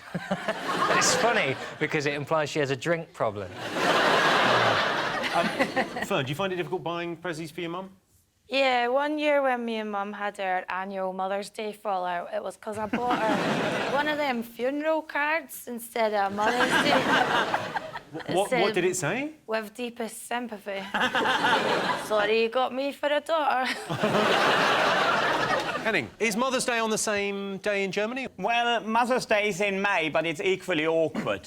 Because there is just no right present. Because if you ignore it, well, then obviously Mutter is furious. But then, if you don't ignore it and give Mutter something, she goes, "Well, and why aren't I treated with any respect for the rest of the year?" So it's a no-win situation. But you could treat her with respect the rest of the year. That might... I mean, it's just a thought. I'm just throwing that out there. Yeah, it's too late for that now. I read that mothers just want a bit more sleep. Yes, that's the #1 thing they say they want. We're all conscious of giving them cards and flowers and Actually, they just want to be left alone. They just want to be knocked out for 24 hours. God love it.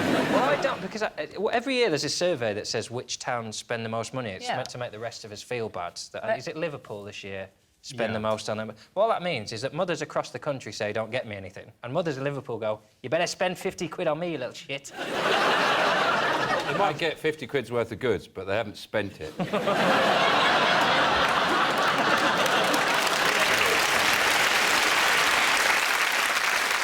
Well, let's have a look and see if Mother's Day is up there.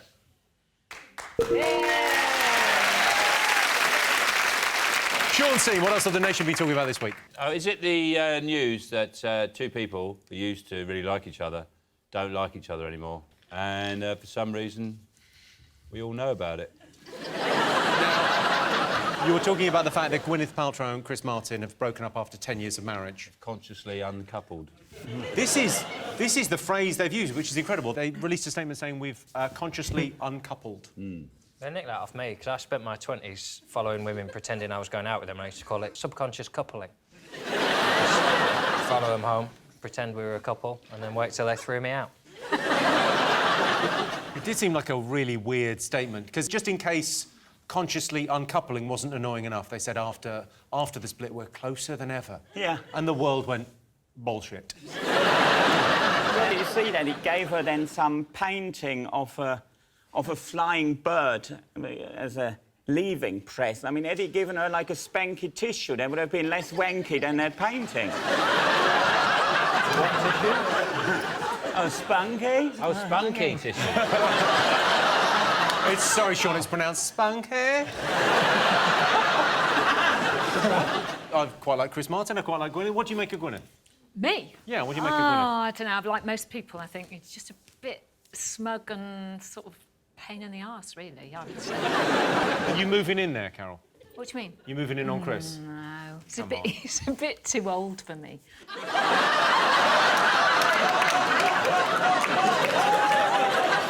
I said last week on this show that I liked Coldplay, and then this week, marriage over. Oh. I'm not saying she watches, but if he likes you, I'm bailing. You are clearly a dickhead.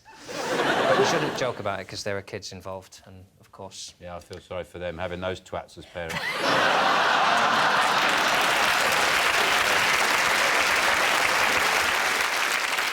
I imagine Chris Martin got fed up coming home from the recording studio, opening the fridge, and all that's there is like a meadow with alfalfa sprouts. And the only treat is a little marzipan farmer leaning over it like that. Now he's had a lifestyle change. He doesn't have to, you know, abide by her rules, because she was so vegan, she sort of grows towards the light, doesn't she? She's sort of... Fern, what do you make of this split? I feel like my faith in love has been destroyed. No, I don't really. I feel sorry for them, though, because they were together 10 years, and that's like dog years in celebrity relationships. That's like a long time. It's like a miracle. Yeah, but I feel sorry for their kids, because she banned Apple from eating carbs, yet was sadistic enough to name her after a carb. Why not a lean protein? That was the sound of our audience going, are apples carbs? Yes. Are they? No, yeah, they're not. Fruit and veggie carbs, yeah. I know that tomatoes are a nut. Yeah. Chicken's actually a legume. We're making the anti-QI. Phil fell for it. No, they're a fruit. That's what I was doing, Phil. I think she's got increasingly out of touch. She set herself up as this kind of lifestyle guru and talking about weird things that she will let her children eat or won't let her children. It does seem to have got very out of touch. Well, our children are going to be eating McDonald's every second Saturday now. And now she's hanging out with that Jay-Z. Yeah. So now he has got 100 problems.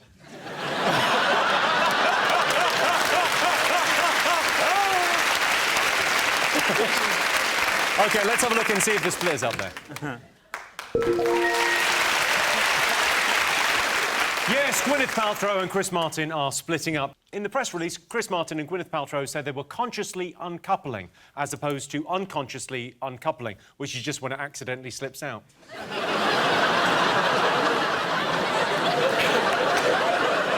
Right, fingers on buzzers, one more thing still to get. It must be the exciting European debates. Yeah, the Clegg and Farage have been debating. They were on LBC last week, on the BBC this week, debating Europe. The greatest head-to-head of our time. Sort of drunk purple head and a boring balding head. I was going to watch the last one, but then Martin Clunes was on the One Show. It just takes too long. I think most people know where they feel about Europe, so an hour is too long. They should just get all the questions at once and have to answer them back to back, just so you have Farage going, yes, no, only the fit ones, not a penny, back where they came from. That's good. What do you make of Nick Clegg? What do you think, Cal? He is wet, really, isn't he? I mean, it's like a grey day in Austria. Austria's quite nice, though, isn't it? Is it nice? Is that too nice, then? You don't get Henning started. He loves Austria. Wars is and always will be an integral part of the fatherland.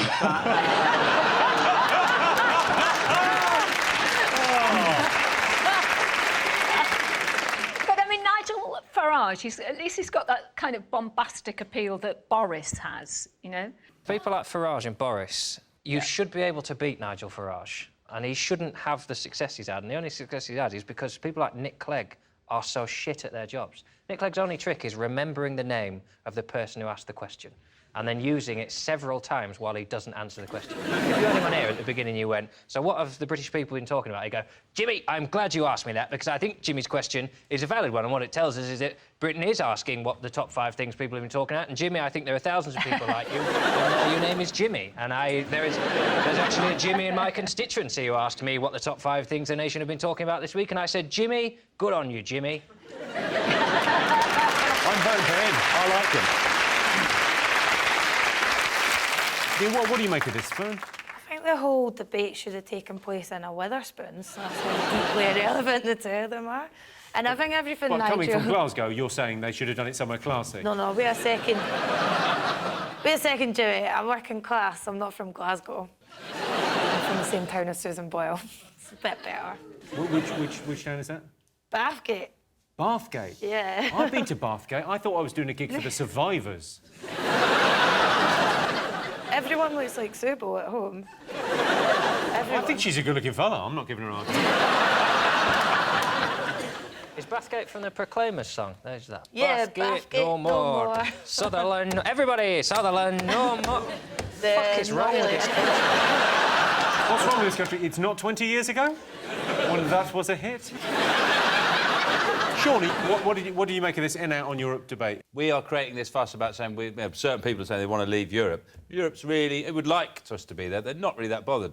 It's a bit like West Brom saying, no, we don't think the Premiership's right for us. We're going to start our own league. We're going to play on our own and choose to play matches that we can organise over the phone with the various clubs at our convenience.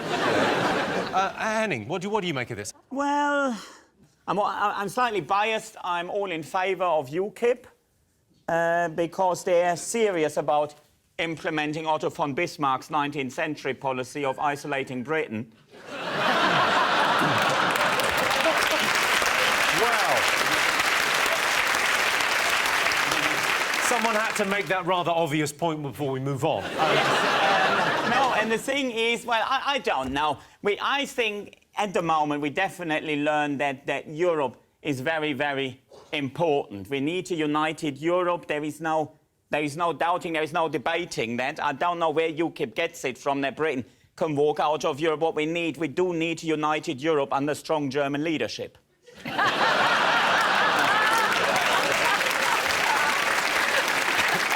Well, I can tell you Nick Clegg and Nigel Farage debating Europe is not in our top 3. But their next debate is taking place on BBC Two and not, as I hoped, on a burning platform suspended over a pool of dog shit.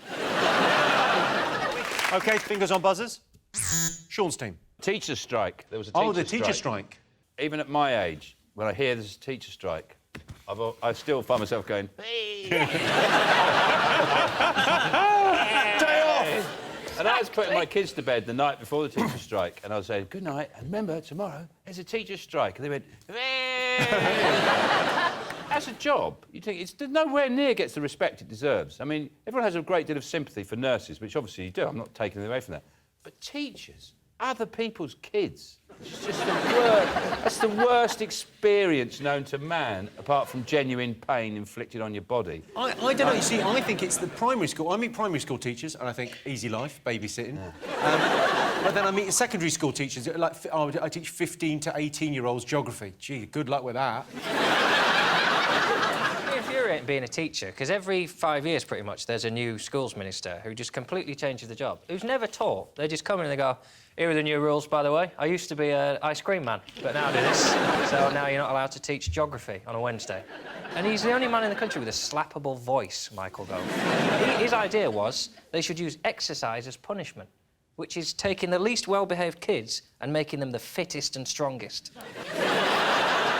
If I was Michael Gove, what I would do, something really radical, I'd make school, it starts really hard, and then it gets easier and easier and easier. Give you an incentive to sort of stick it out. It's like going down a hill. You just go, way, so you go uphill, and then when you get to about 12, it starts getting really easy, and you're on just like sort of animal noises when you leave.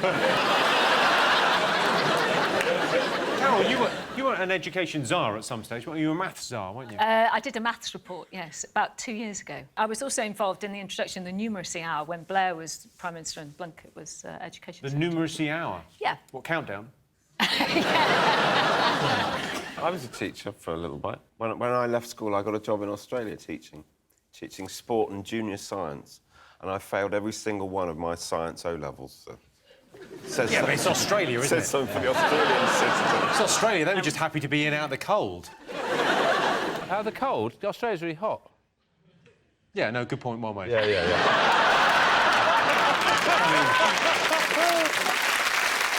You were a teacher. Yeah. How long did you teach for? About 8 months.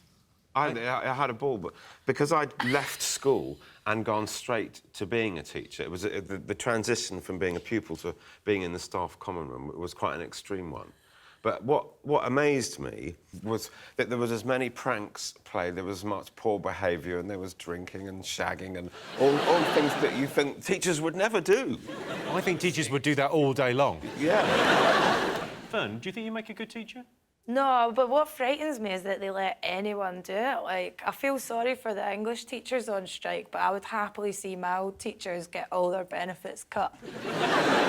My teachers were all Glaswegians that couldn't spell your punishment exercises. They were the kind of people that would have taught you how to win a bar fight with a pool cue instead of taught you how to pass your A-levels. The facts of teaching have remained the same since the dawn of time. The best teachers are the teachers with speech impediments, because they're the ones you listen to. Facts, isn't it? You can be as passionate as you like, but if you talk funny, the kids are going to sit and listen to you. Did you have a teacher with a speech impediment? I had a technology teacher who used to make a little noise every now and again. Go on, just give us a little...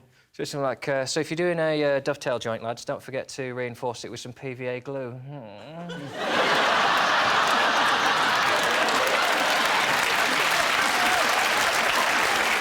Well, I listened and I've retained that information. Yeah.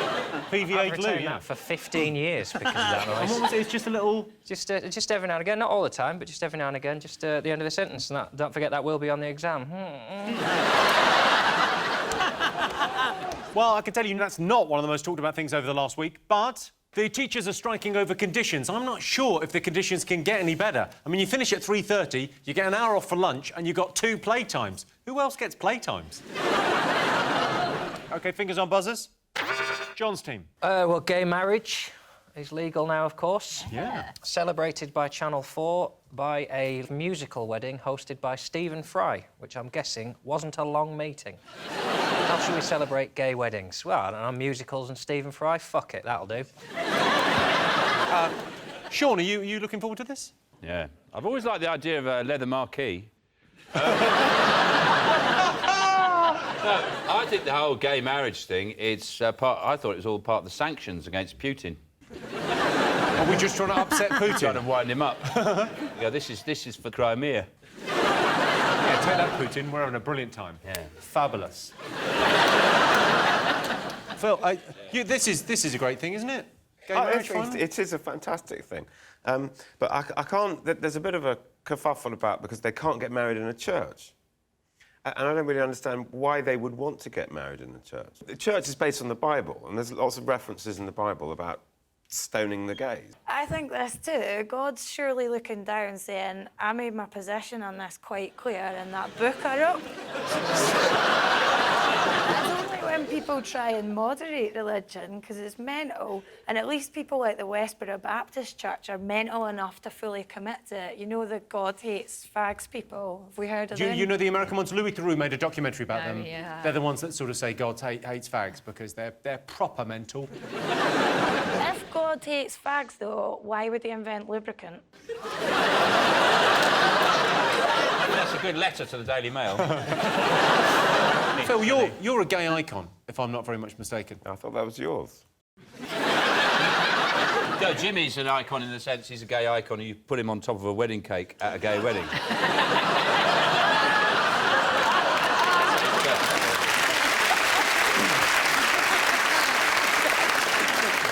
Well, if gay proposals are anything to go by, gay weddings are going to be amazing. Have a look at this.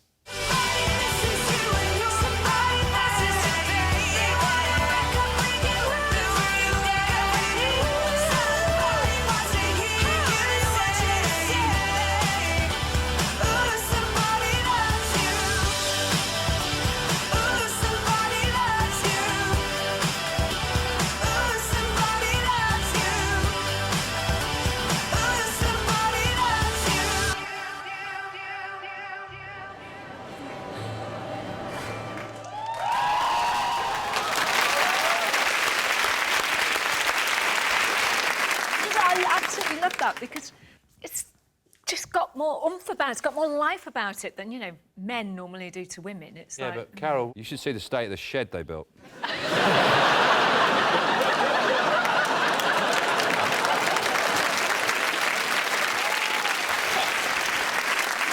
How did you get proposed to? Which time? Well, it was different in those days, wasn't it? It was, yeah. Yeah, we were riding on the back of a hay cart.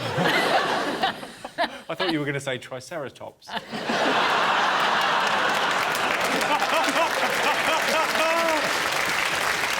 let's have a look and see if gay marriage is up there.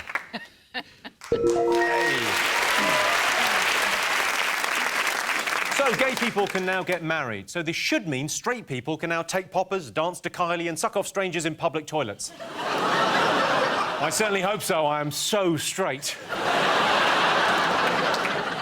At the end of that round, Sean, Henning and Phil have 1 point. John, Fern and Carol have 2 points. So next round is Pick of the Polls. John, Fern, Carol, pick a question. The dunce. OK, Yeah. you've chosen the dunce. Last week, a supermarket in Nottingham came under fire after installing a cash machine just 15 inches from the ground. Look at that. I mean, that's a lot of fun, isn't it? You can imagine 7 people in Nottingham being happy about it. Well, one of them be happy, the other 6. So we asked our studio audience, do you think you have common sense? Yes or no? John, do you think you've got common sense? I think I've got too much common sense, yeah. I think I would say that, as a result, I'm bordering on the tedious. I don't think I've ever lost my keys or locked myself out, or... I can't remember the last time I fell over. I fell over last year. I fell down the stairs and I broke my nose. Now, that does not make life more exciting. Although, ka-ching, Stan a stairlift advert. How did you fall down the stairs? I had high heels on and a rucksack. I always go around with High heels and a rucksack? Oh, tell me more. And you were dressed as a beefeater. No, I always have a rucksack. I don't like handbags, so I can put both hands in my pockets. So when I trip... You could break your nose. Well, I will say, maybe I'm too commonsensical, but if I am going down the stairs in high heels, I don't put my hands in my pockets. Annie, what do you think? It's good when people say, like John, when he says he has got common sense and people pride themselves on their common sense. What is dangerous for society is when people go, oh, yeah, I'm a loony and proud of it. Oh, I came home from the pub and fried an egg, but I was so pissed I fell asleep. Next thing I know, the house is on fire. Am I a Walliet? Yeah, you are a Walliet. Let's let Walliet go, shall we? You know what I've always thought is a thing of common sense is I've never understood why people test bathwater with their elbows. Oh, no, you've got to use a baby. No. Why do people always use their elbows to test bath water? Because you never put your elbows in the bath. Then you sit there like that. Your elbows never go in the actual bath. And really, what you should test water with is with your balls. And that way, you would know exactly what the temperature is. OK. Of course, the people with the most common sense are probably, you know, practical people like plumbers. Have a look at some of their fine work. Well, maybe that's the Siamese twins. Yeah. Good. Take a look at this one. How do you explain that? Mr. Tickle, maybe? OK, the next one is pretty special, I think. This is amazing. I don't want them to see my face, but my junk, yeah, I'm fine with that. Fern, do you think you've got common sense? I've been told by a lot of people that I don't have any, but to me it all seems logical. Like, I put knives in toasters and things. Is that a bad thing to do? They are better hot. Yeah. So what's the thing that you've done that you've kind of gone, oh, actually, that was a bit crazy? Oh, I was on the phone once talking to my friend when I was at school. I was playing with some paracetamol pills with the other Sure, hand. you play with paracetamol, yeah? As a child, yeah, sure. I started putting Scottish it in Lego. in and out of my ear, and then I had to go to hospital to get it removed from my ear. And then when they took it out, did you go, oh, it sort of aches a bit, and they won't just have a paracetamol? It was dead funny to go, you know it should go in your mouth. I've just remembered something I did, which is very stupid when I was a kid, walking home from school, and I must have been about 7 or 8 years old, and there used to be a level crossing that went up like that. Yeah. And I had a Parker with toggles, and he'd be waiting for the train to go... No. And I was playing with my toggles, and I tied, like, not just one, about 4 knots across the railing. And I was just in a dream world, and then the thing started going up. And I was hanging on to this railing in the sky. And luckily, this guy got out of his car and sort of climbed up and cut me down as I was going... I know the stupidest thing I ever did. I think I was about 6 or 7, and Mum sent me down to the... She had one of those chest freezers with a big lid. So oh, yeah, I remember those. She said, go and get the ice cream. And I decided, stupidly, that I was thirsty. So I lifted the lid and bent my head in and went to lick the ice. Well, my tongue, of course, stuck to the ice. And then with the chest lid over the top... And is that why you talk like that?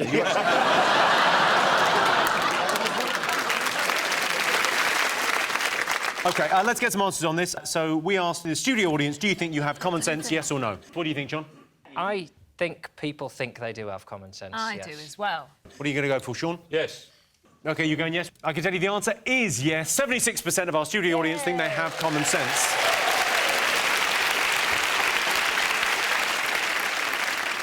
Common sense, of course, is the sense that Kerry Katona uses to detect when there are chips nearby. So at the end of that round, it's 2 points for Sean Steam and 3 points for John Steam. The winner is the name of our final round. Here's your first one. Top secret to a long life. Be as awkward as possible. Be as awkward as possible? Awkward as possible, yeah. Do you think so? Yeah, my one surviving granny hates everything and everyone, and I think that's fueling her. Fueled by hatred. Yeah. How are you awkward, Carol? I'm not, actually. But, listen, I work with Janet Street Porter. I know about these things. Henning, what do you think for a long life? I don't know. Don't invade Russia in the winter.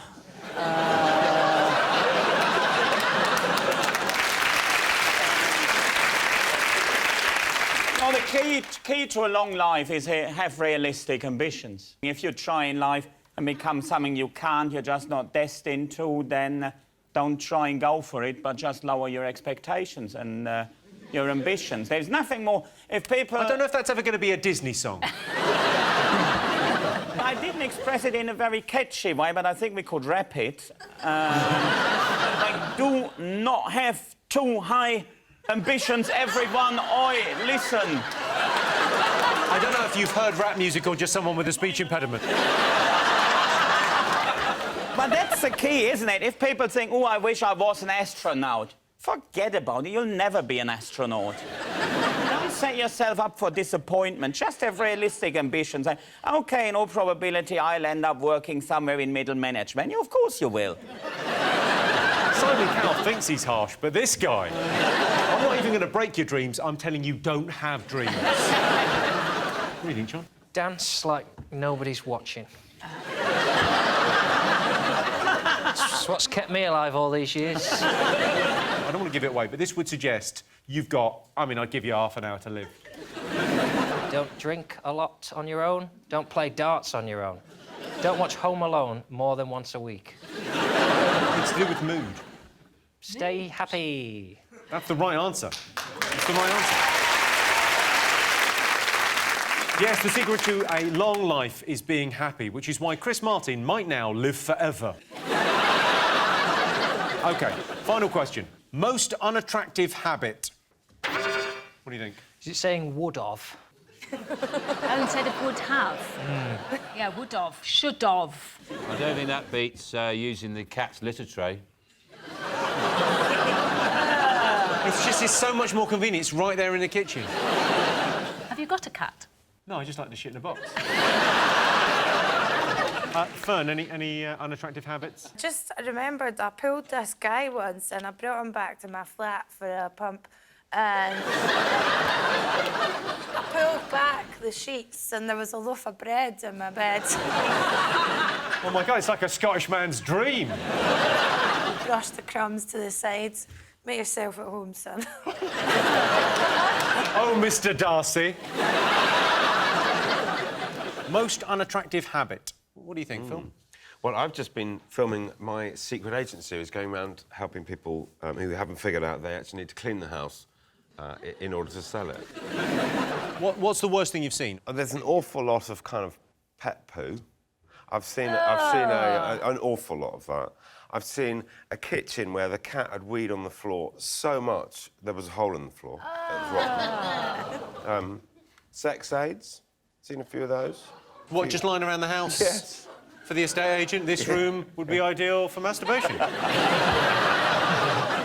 Henning, any annoying habits? What I really hate is when people tell me about their unrealistic ambitions. Harebrained ideas and plans for the future. I want to be a comedian, Mutter. I want to be a comedian.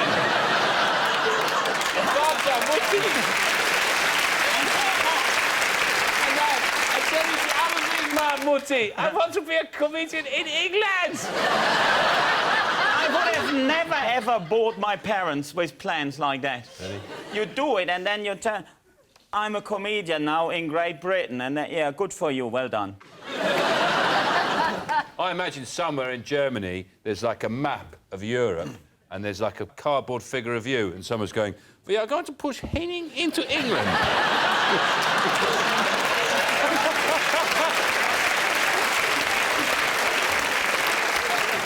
Yes, we're putting you undercover as a comedian. Will anyone believe that? No.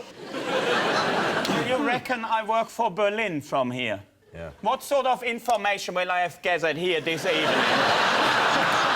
That would be of any interest or significance to anyone back home. Well, don't be like that, Henning. Well, the most important message you can take back home is, we haven't forgiven you. OK, most unattractive habit.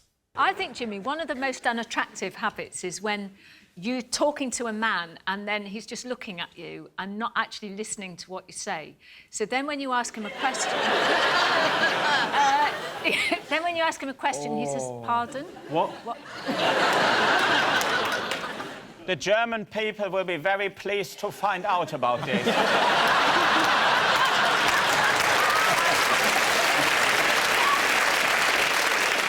OK, most unattractive habit. Picking your nose. Yeah, picking your nose. Picking your nose is number 2. Spitting. Spitting is it. That's it. John's got it. Yes, the most unattractive habit is spitting. People from Belgium spit a lot because they're Flemish. Well, that sound tells me it's the end of the round and the end of the show, which means the final scores are Sean, Henning and Phil have 2 points. John, Fern and Carol have 5 points. They're tonight's winners. Thanks to all our panellists, our wonderful studio audience, and to all of you for watching at home. That's it from us. Good night.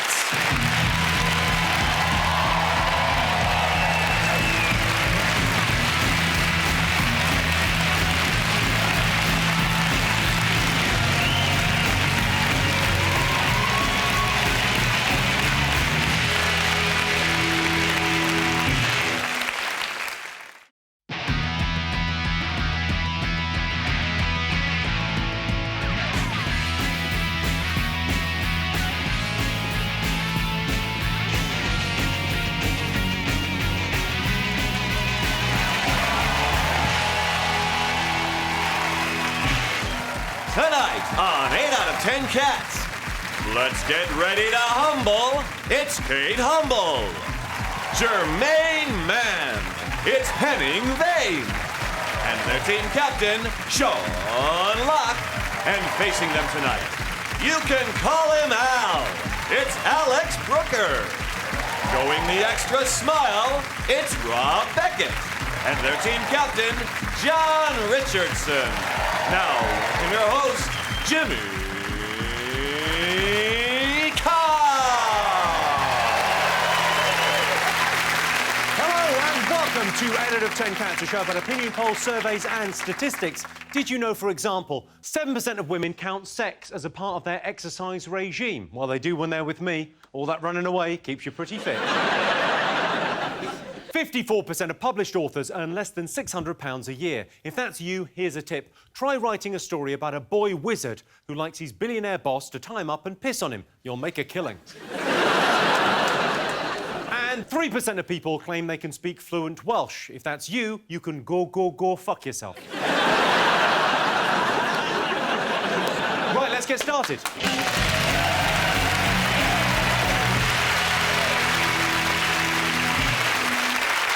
What are you talking about? That's the name of our first round. It's our panellists' job to get the British public's top 3 most popular talking points. Sean's team, what have the nation been talking about over the last week? It's probably, for some inexplicable reason, something I'm unable to grasp, but for some reason people do talk about it. Are you down a well? You sound a little bit kind of croaky. Really? Oh, is that wrong, is it? Yeah, I have got a bit of a voice issue at the moment, and the medication isn't working. So my voice is breaking, actually. It breaks when you're 13, and then it breaks again when you're 50.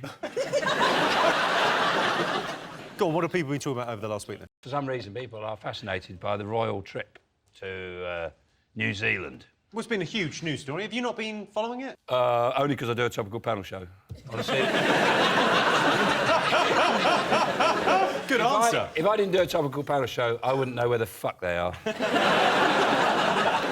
Also, the other thing I'd like to say is... What a wonderful world. Kate, have you been watching it? No. What I find absolutely extraordinary is that it seems that the British press, in fact, every member of the press thinks that they're not just doing some sort of, you know, goodwill tour or whatever it is that royals do when they go on tour. They're basically going for sex. They reckon they're going to conceive again out there because he hired out a load of tents. It's just Prince William. He's not going to go shagging while he's camping. Do you know what I mean? It's not the festival. The other thing is that this poor girl, when the wind blows, apparently the big, nerve-wracking thing, if you're a royal on tour, is you mustn't show your pants.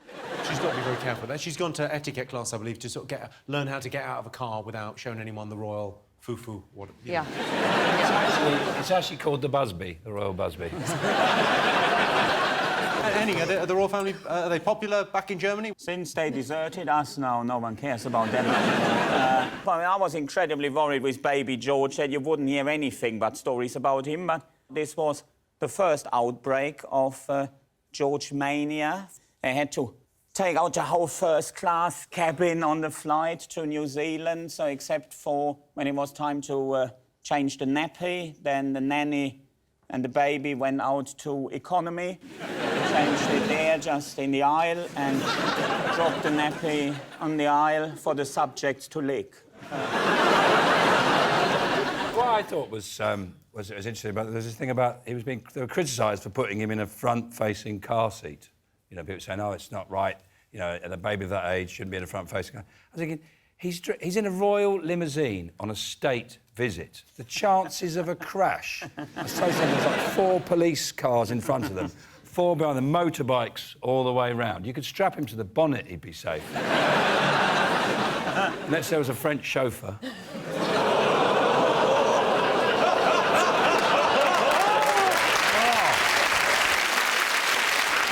It's the thing the royal family do. They go out and they go to different places around the world and they get shown round. And so, Rob, if you had them in your hometown, what would you show them? I'd probably just keep them indoors. Probably the best. Just have a barbecue rather than risk going out. There's not a lot in the Lewisham Centre. Magic Corn's good. Magic corn. Yeah, his geezer's got a little stall in the Lewisham Centre, and he just puts corn on the cob in a little tub and put your own toppings on it. And you walk around with a little cup of corn. So that's good. I think the whole trip looks boring, doesn't it? Prince William, the future king, had to go to a plane factory. Now he's going to New Zealand and Australia. He's going to be the future king. On Games of Thrones, they get a sword and tits on tap. He's looking at jumbo jets. What I want to know about all this, and this hasn't been answered so far, is what different toppings can you put on corn? Well, John, let me start. Spicy Mexican, always nice. Straight up chilli. You can have plain, bit of salt, bit of pepper. One of the toppings is plain. Yeah.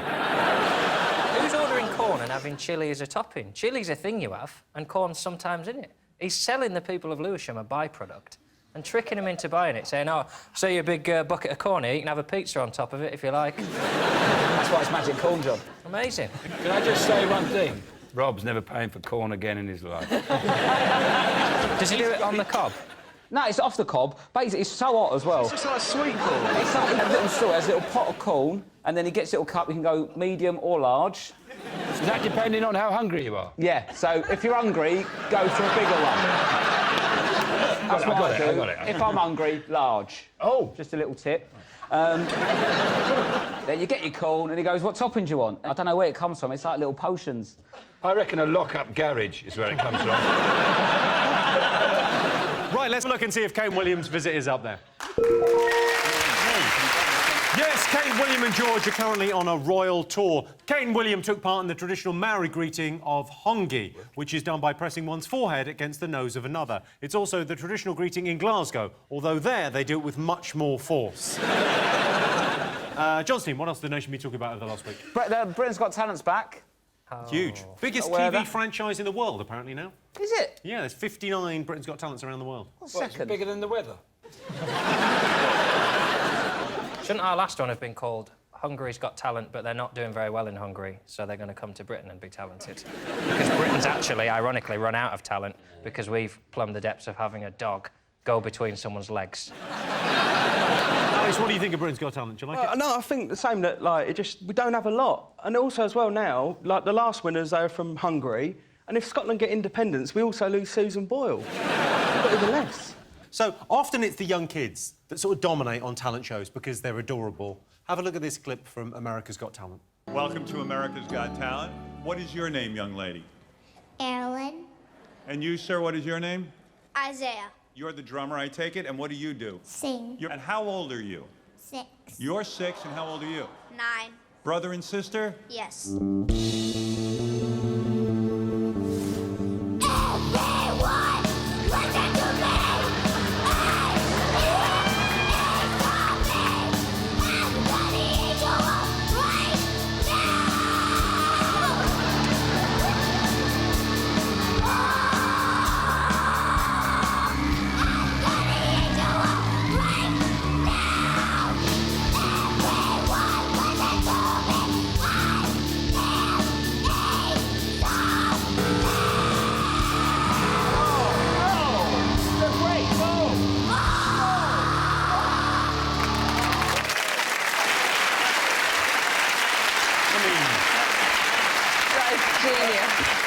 I mean, if that's what she does when she's singing, what's she going to be like when she's having a tantrum? It's going to be like Carrie, it'll shit you up. You know, because you might have thought, it wasn't what I expected. So she said she was 6 and she looked adorable, and I thought she was going to sing a sweet song, and then it turned out to be slightly metal. But let's have a look at an adorable child. This is from India's Got Talent.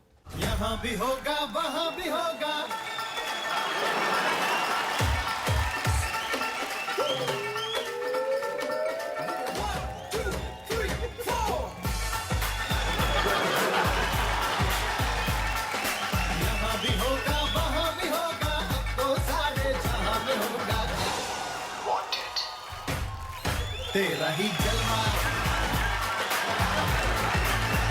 तेरा ही जलवा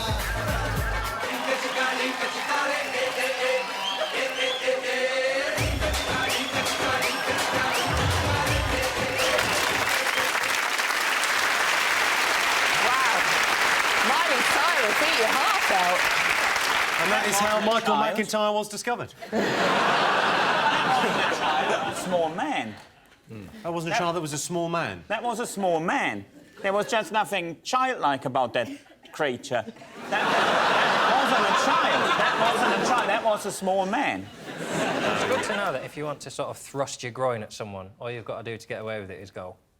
I do that shit week in, week out in Yates's, and it never works for me like it did for him there. Would you go on it? Have you got any... Has anyone got any secret talents? Yes. I have trained a flock of starlings to fly. You know where they fly in like an oil slick swoop? Oh, yeah. And they do a routine to flash dance. It's like the red arrows.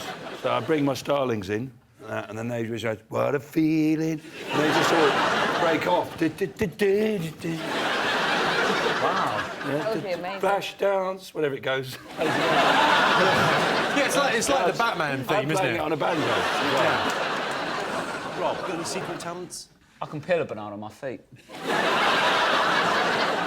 How did you find that out? I wanted a banana, my hands were busy.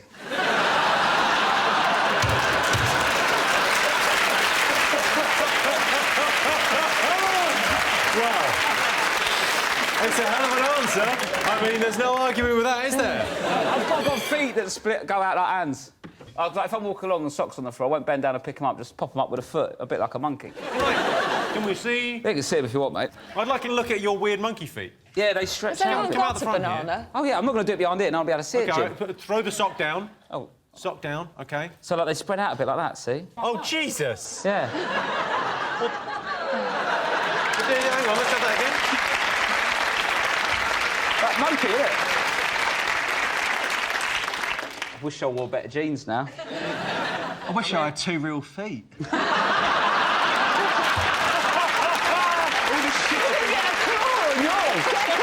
I hadn't thought about that. That is a bit of a piss take for Alex, isn't it? We're basically applauding a man who hasn't evolved as much as the rest of us. You look a bit like a monkey as well. I can make it worse, look. You look a bit like a fish and a monkey. I mean, if we're on the subject, I would just shout that out. Yeah, that's fine. I'm fully aware I've got this face, and it's a lot of things going on in it. I can segment a grapefruit with my nipples. It needs to be cold, and then I pierce it on this nipple, goes really big. And then I spin it like that, and I flip this one. Someone's got a banana over there. There is a banana over there. We've got to see the banana. Did you say you could peel a banana with your feet? Yeah, yeah. Oh, come on, we've got to see We've that. got to see that. Throw him in the banana, just throw it in.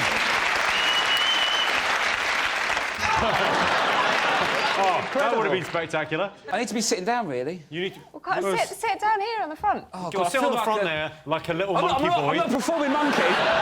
You're not a performing... When you say you're not a performing monkey, sit down and peel that banana. If this isn't entertainment, I don't know what is. This is...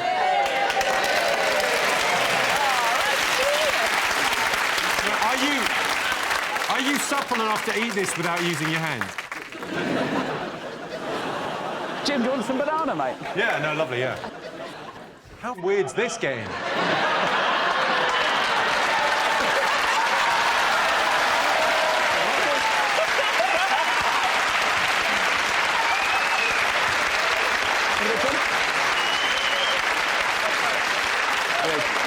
I tell you what, Britain has got talent, hasn't it? Right, well, let's have a look and see if Britain's Got Talent is up there. Of course. We're still trying to guess the most talked about things over the last week. OK, fingers on buzzers. They've cloned a dog. Has that popped up? Yes, this is the story. Last week, Britain's first cloned dog, Minnie Winnie, was born after the dog owner, Rebecca Smith, won a competition to have her 12-year-old Dachshund Winnie reproduced in South Korea. I watched that programme. It was absolutely amazing. Well, they cloned a dog. I mean, yeah. it was bound to be pretty good. I really hope that at the end, when they show her the dog, they just bring out, like, they just mess with her a little bit and just bring out a chicken and just be like, oh, it's gone horribly wrong. Should we have a look at the UK's first cloned dog? Take a look. In Seoul, Winnie is unpacked and defrosted. Mrs. Ko cuts up her tissue, decants her into a test tube, spins her at 1,200 revolutions a minute, incubates her for 2 weeks, and, in the process, millions of cells are created.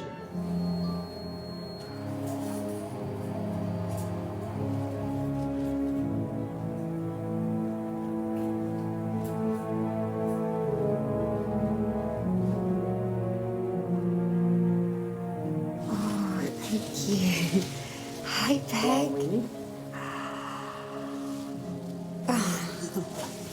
She looks just the same.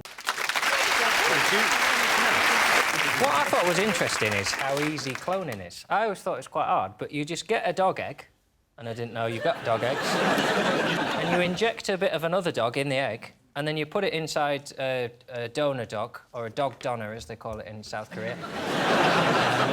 And then the new dog just grows into... If that's how easy cloning is, why is it just happening now? Well, why is it... I've been doing that for years.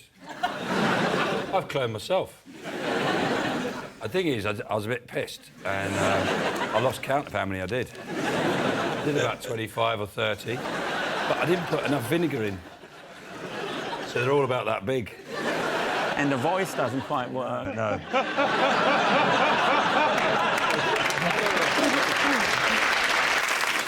OK, you witnessed animal cloning in Australia. Yeah. What were they cloning out there? Sheep. Sheep? Yes. Right, well, valuable to clone them, because it's difficult to find two that look alike. Yes. No, they were doing it because they want good genetics. And it sort of makes sense for sheep. With the sheep, could they clone it and put a bit of the DNA in the egg and a tiny little bit of mint sauce? So that then when the sheep was bigger, instead of blood, there would be like a mint sauce, like, oh, this is amazing. John, would you like to be cloned? Get a lot of cleaning done. By the way, you've immediately sweetened the deal there for him. Oh, hang on a second. It'd be nice to see if you could improve yourself, though, wouldn't it? If you're going to clone yourself, do a bit better. I'd toss myself off.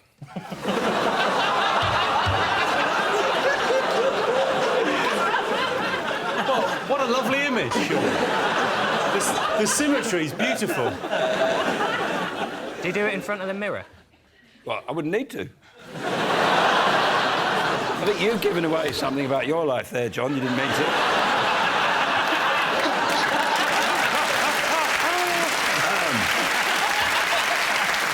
Can I just say, I didn't set out this evening to say that.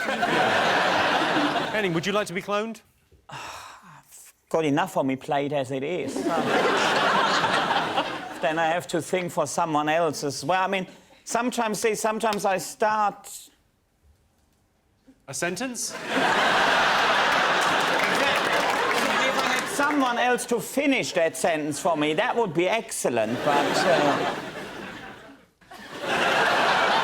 There isn't anyone?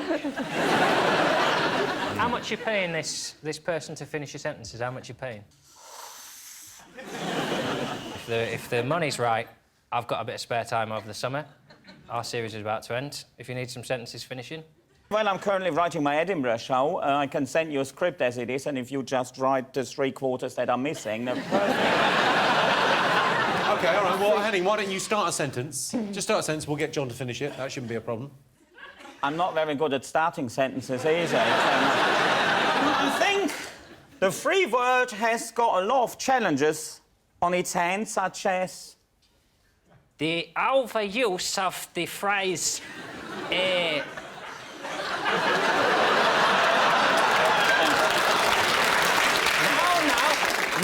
Now, I'm already nervous because of the sound the audience is making. It's making me feel like this is not a bit of fun, but it's actually quite offensive.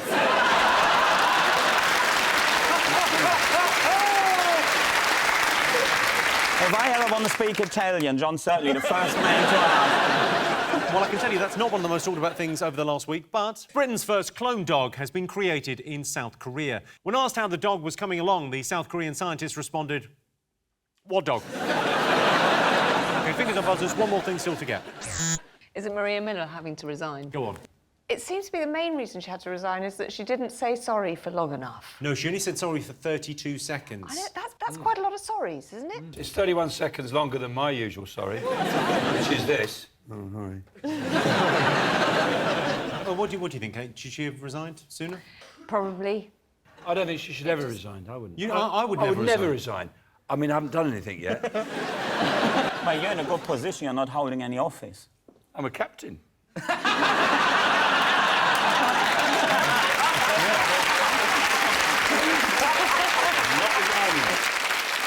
Well, but she claimed like £90,000 for like a mortgage or whatever. She still lives with mum and dad. How much is she paying housekeep? I paid £100 a month and I thought I was getting shafted. What annoys me when I move out and go home, they still make me unload the dishwasher. I'm a guest. One of the things she claimed for is fire logs. So she's even claimed for the logs which she used to burn her mortgage statements so that we couldn't find out how much interest she'd overcharged us for. Incredible. She did claim £15.02 for a letter opener, which is much higher than the minimum wage. So obviously, you know, she's quite generous, really. What do you think, Henning? I'm saying something very contrary now. I think MP's getting an unfairly hard and tough deal. I think people get into politics to help society and to serve society. So she goes out there, works for the Conservative Party or whichever party it is. So has got, despite being Culture Secretary, fairly low public profile, out of a sudden get dragged over the hot coals for something, buying a letter opener. Well, that is office equipment. The reality is she has been working for the community for 30 years and out of a sudden it's perfectly all right. Yeah, that is the reaction more people should show. That really, yeah. If there is one scandal... Sorry, Maria. Yeah, you should be. I know it's not a massive problem that she spent £15 on a letter opener, but if I can suggest where she could get a free one... I've used that one for years, and it's never done me any. I've never seen a politician with a finger bent like that. They've had to go, I opened so many letters, my finger bent. You can open letters anyway. And if you make £1.2 million selling a property, which was funded by the taxpayer, then you could argue that some of that money isn't yours. But more to the point, if you're part of a government that is charging disabled people for having extra bedrooms in their house, and then you make £1.2 million from a property, that's a little bit shitty. And then, what has she been saying in Parliament for the last 5 years when her mates have been going, oh, have you got a second, Maria? She must have been shitting herself. Got second home? Who said anything? Who squealed? I haven't got anything. Did you get anything off anyone? Hang on a second. Whoa. Well, no, it's my turn now. So what, they're charging my lot for... I was going to get a bigger gaff. So I'm going to have to pay tax on that? If you're claiming benefits, they'll reduce your benefits if you want a bedroom that you might not have asked for, or you might have asked to move but not be able to move, or you might need a room to keep your equipment in. Oh. What equipment have you got? Letter opener, obviously.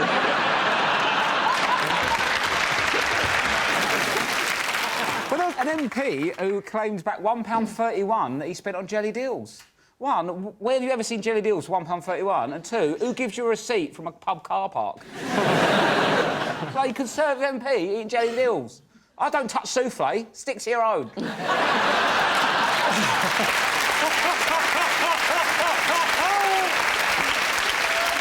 Let's have a look and see if Maria Miller's up there. Yes, Maria Miller has resigned as Culture Secretary. Maria Miller initially apologised to the House and then issued another apology, presumably to her second house. So those were the most talked about things over the last week. But in other news, Michael Gove has announced plans to make GCSEs harder. Right now, the hardest thing in the exam hall is the boys from 4C, when Madame Genevieve, the French teacher, bends over to pick up her pencil. Michael Gove wants to make the school day longer, which would mean that from now on, in a massive change, teachers would have to work up to 8 hours a year. At the end of that round, Sean, Henning and Kate have 2 points. John, Alex and Rob have 1 point. Our next round is Pick of the Polls. John Steen, pick a question. What do you want to go for? The two gentlemen fighting in the garden. Well, that's a picture from Game of Thrones. The new series of Game of Thrones started last week with record-breaking viewing figures. So we asked our studio audience, are fantasy shows just for kids? Yes or no? What do you think, John? It depends what you mean by fantasy, doesn't it, really? I'd love to be in a fantasy show. I like them. I like to be a little dwarf in something. Well, you are. You're a little dwarf in this. Yeah, but I don't get to talk about swords and gemstones and knights of Gurugang. I watched 10 minutes of Game of Thrones, and it was names, I don't know, names like sort of Tyrion, Lannister, Cranluff, and I felt like I was lost in Cornwall. The thing with Game of Thrones is, you watch it and it's like, it's nice scenery, then there's a couple of dragons, and you think, oh, that's all right for kids. And then that's the first minute of it, and then the rest of it is just incest, murder, and then it's like, I wouldn't let my kids watch it. I don't have any kids. What do you think, Henning? I reckon, yeah, if it's in the evening, it's for adults. Daytime TV for children. So, and I think in the morning at school they should ask, who in here has seen Game of Thrones? All the kids put their hands up or give them straight to social services.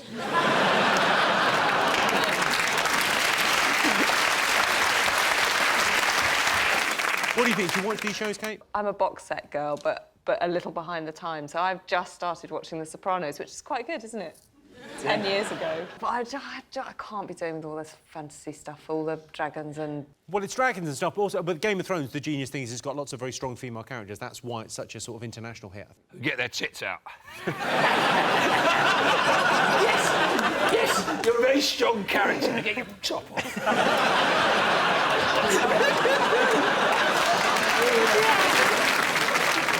So we asked our studios, are fantasy shows just for kids, yes or no? What do you think, Sean?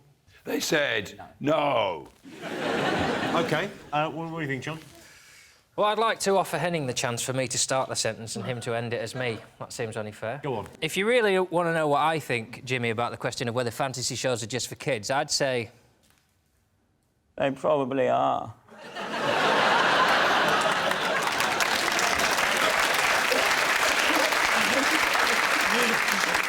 Well, I can tell you the answer is no. 71% of our studio audience think fantasy shows are not just for kids. I love shows like Game of Thrones. My favourite is the one with those dragons and the horrible little weird-eyed goblin creature. You know, Dragon's Den. So at the end of that round, it's 3 points for Sean's team and 1 point to John's team. So the winner is the name of our final round. Here's your question. Worst thing about celebrating your birthday? Kate. I think birthdays are a bit overrated, really. Actually, it's just another day. And you've still got to do the washing and unload the dishwasher and muck out the pigs. Muck out the pigs? And then someone might sing Happy Birthday, which is a really bad song. And no one... You say it's a bad song. It's actually the song that's made the most money in history. It's made $50 million for the people that wrote it, because you still have to pay when you sing it on television. Oh, that's a good idea. I'm going to write a new one. Well, that's a very good idea, Sean. What thoughts have you got? It's Happy Birthday's the theme, obviously. It's your birthday. It's your birthday. You're not dead yet. OK, I mean, we're all going to have to get behind this. It's your birthday. It's your birthday. You're not dead yet. Do you sing Happy Birthday in Germany exactly the same, but in German? Unfortunately, we do. Yes, the same tune and same... The same tune, and we actually do sing Happy Birthday, Happy Birthday. Happy Birthday, Lieber or Liebe, and then insert name as applicable. Do you sing that? Insert name as applicable. Alles gut. No, hang on. Oh, I'm not good. I mean, I'm not... Are you actually German? Is this just an act? What? You actually say Happy Birthday. Yeah. You don't say, like, the German equivalent. No, because that just wouldn't... What's Happy Birthday in Well, German? that would be alles Gute zum Geburtstag. Now, little known fact, it's actually someone's birthday today. Yeah, someone's special birthday. Statistically, you would expect that to be the case, wouldn't you? It's actually Henning's 40th birthday today. Thank you very much, thank you. Thank you very much. Henning, we've organised, Henning, because it's your birthday and you've chosen to spend it with us, we've organised a little party. Well, not a party, but sort of a rally for you.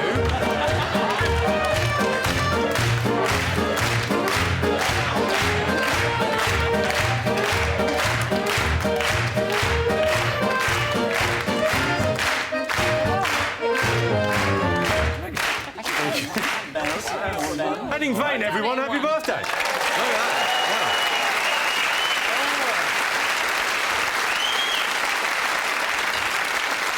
I can't bloody lift mine up, can I? You can't. Oh, no, you can't. Get a straw, will you? Can we get a straw for... Get a straw for Alex?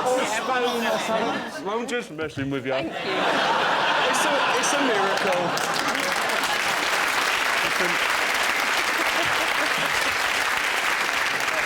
Try to do that As joke well. I remember the little Henning was very funny because she was in the garden. When I was at school, my nickname was Fat German. If they could see me now, they'd love it. I can genuinely see that, though. You look like a fat German. Well, this seems like a traditional way to celebrate your birthday. There's beer and there's Steins. Wohlsein auf deutschem Fußballsport. If you've just tuned in, this is an alternate future where they won the war.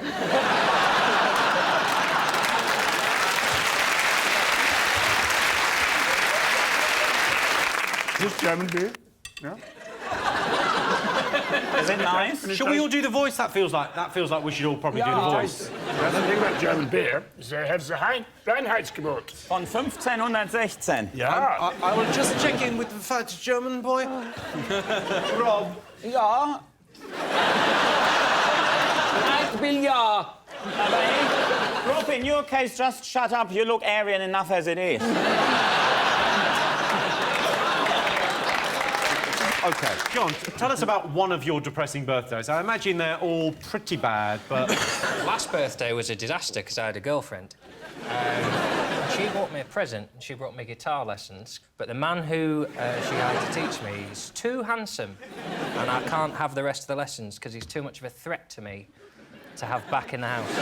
The problem is in Spanish as well, E is E and A is E, and sometimes we just spend an hour shouting at each other in my lounge where he goes, eh, and I go, e, and he goes, not e, eh. Why do you have these big cups? I find it hard enough to look masculine in a pub without someone have to drink like a frigging beaker. I think you should down it, John. Why don't you try and down it? Because I will die. Let's down it. Come on, John. Go on, John. Man. Come on, John.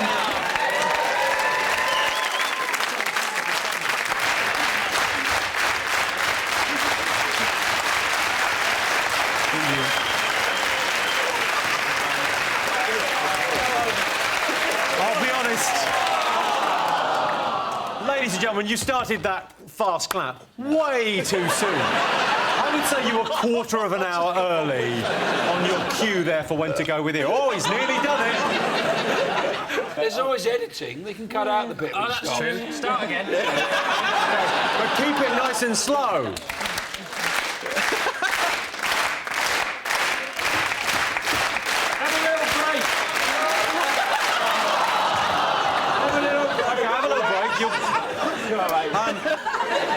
A lot of young people watch this show. Drink responsibly.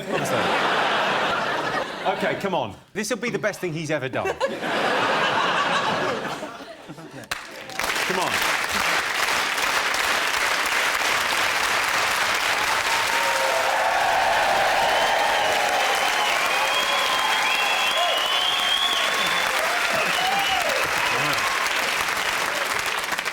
OK, I'll give you the answer. The most annoying thing about celebrating your birthday is being the centre of attention. Yeah. What would you agree with that, Lee? Yeah. Last year on my birthday, my girlfriend gave me the bumps, or as they're more commonly known, genital warts. Well, that sound tells me it's the end of the round and the end of the show, which means the final scores are John, Alex and Rob have 1 point. Sean, Henning and Kate have 3 points. They're tonight's winners. To all our finalists, our wonderful studio audience, and to all of you watching at home, that's it from us. Good night.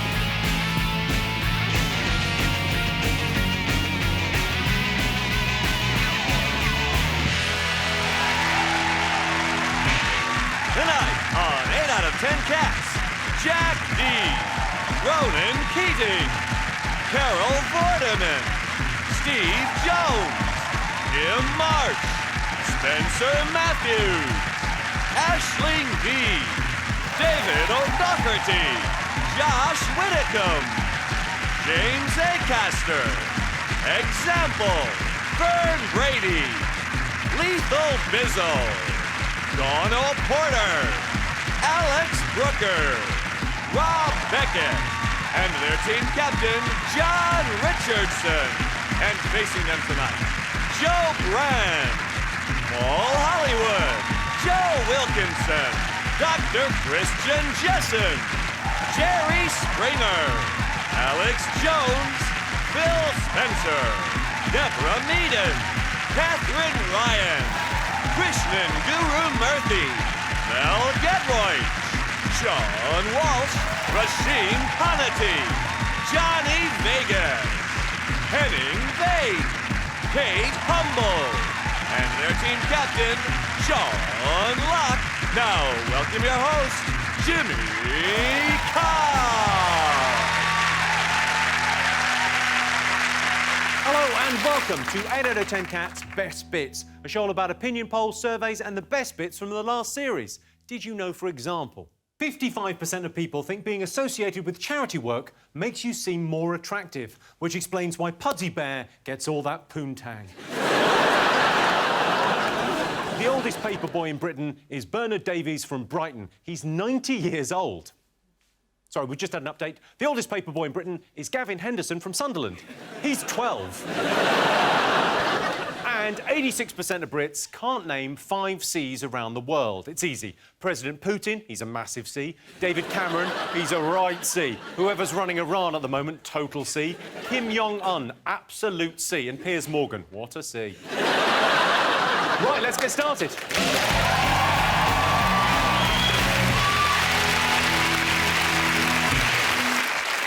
What are you talking about? That's the name of our first round. It's our panellists' job to guess the British public's top 3 most popular talking points. John's team, what do you think the nation have been talking about over the last week? Olympics, innit?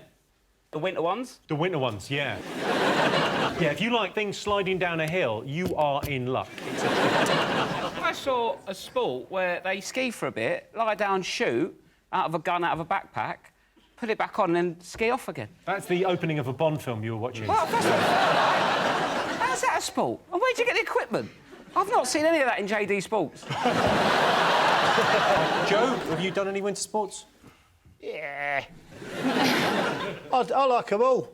I like them all because I absolutely love lycra. I do all of them. I love the way it feels on my body. I feel sassy when I wear lycra. I don't care who knows it. And I like watching people in lycra. I'd watch anything it involved like. I'd watch Songs of Praise if they all wore lycra. So I'd like to see in lycra, one man and his dog. Yeah. The shepherd and the dog in lycra. And a couple of the sheep sort of hanging about. That's what's the problem with the Winter Olympics, is there are loads of these things which you think, that's not a sport, but because it's ice and snow, you just accept that it's a sport, because they say it's a sport. You're right, it's not a real sport, because if it was a real sport, it'd be on Sky Sports. But when you sort of walk past and it's on the telly, you think, that looks like something that would be on Eurosport. So if Sky don't have the rights, you don't take it seriously? I think if Sky had it, Miley Cyrus would be riding the Stones, licking them as well. You never see curling, like, in Lucozade ads. That's how you know it's not a real sport. You don't get, like, Lucozade Sport, and then a curler going, yeah, I do loads of Lucozade. Yeah, it's really good, yeah. The reason no one takes the Winter Olympics seriously is the fact that people like Vanessa May can just decide to go in it. If musicians can just go in the Olympics. If you were watching the Summer Olympics and Gareth Gates turned up in the 200-metre final, it would take your enjoyment off it a little bit.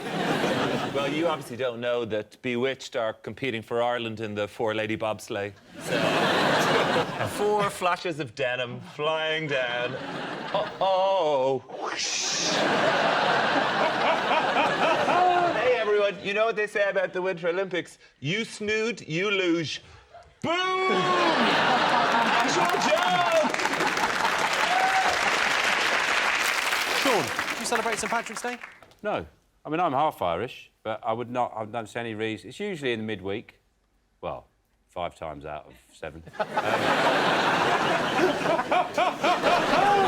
Can I just do a very, very quick story? There's 2 sisters who are friends of mine, and in the 70s they were hitchhiking in Ireland, and this farmer stopped, and he drove them about a mile, and they were both sat in the back of his van, and then he turned round to them and he went, I don't suppose either of you girls would fancy giving me a bit of a wank now, would you? And they went, we'd rather not. And he went, right you are, drove them off, dropped them in town. Now, that's a polite sex offender. I was very impressed by him.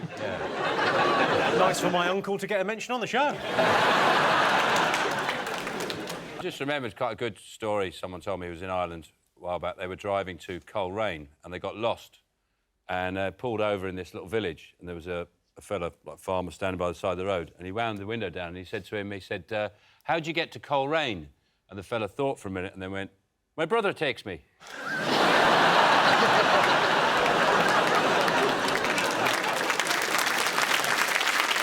Of course, traditional Irish dancers have their hands by their sides at all times because their arms have been decommissioned. John, what have the nation been talking about this week? It must be the exciting European debates. Yeah, the Clegg and Farage have been debating. They were on LBC last week, debating Europe. Greatest head-to-head of our time. Sort of drunk purple head and a boring balding head. I was going to watch the last one, but then Martin Clunes was on the one show. It just takes too long. I think most people know where they feel about Europe, so an hour is too long. They should just get all the questions at once and have to answer them back to back, just so you have Farage going, yes, no, only the fit ones, not a penny, back where they came from.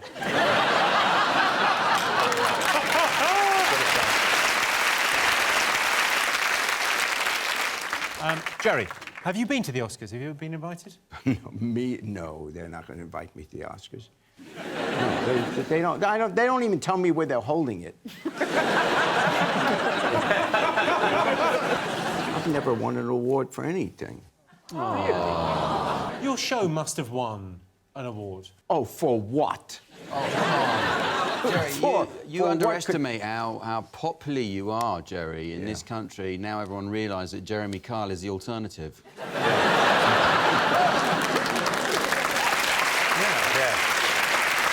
So listen, I have to tell you this. Last Monday, I did a gig in Milton Keynes, and I checked into the hotel, and they sent me up to the room with the key card. And I go in, the TV's on, not that uncommon. This freaking show is on the TV, and it's an episode with the D-Dog in it. So I go into the room and like... The D-Dog is David, by the way. That's how he refers to himself, because he's crazy. So I go in, and going like, what a coincidence, what a nice thing to be there. And then I get to the point just past the loo, and there is a completely naked businessman lying on the bed, watching this freaking show. First revelation, somebody out there is watching this now, completely starkers.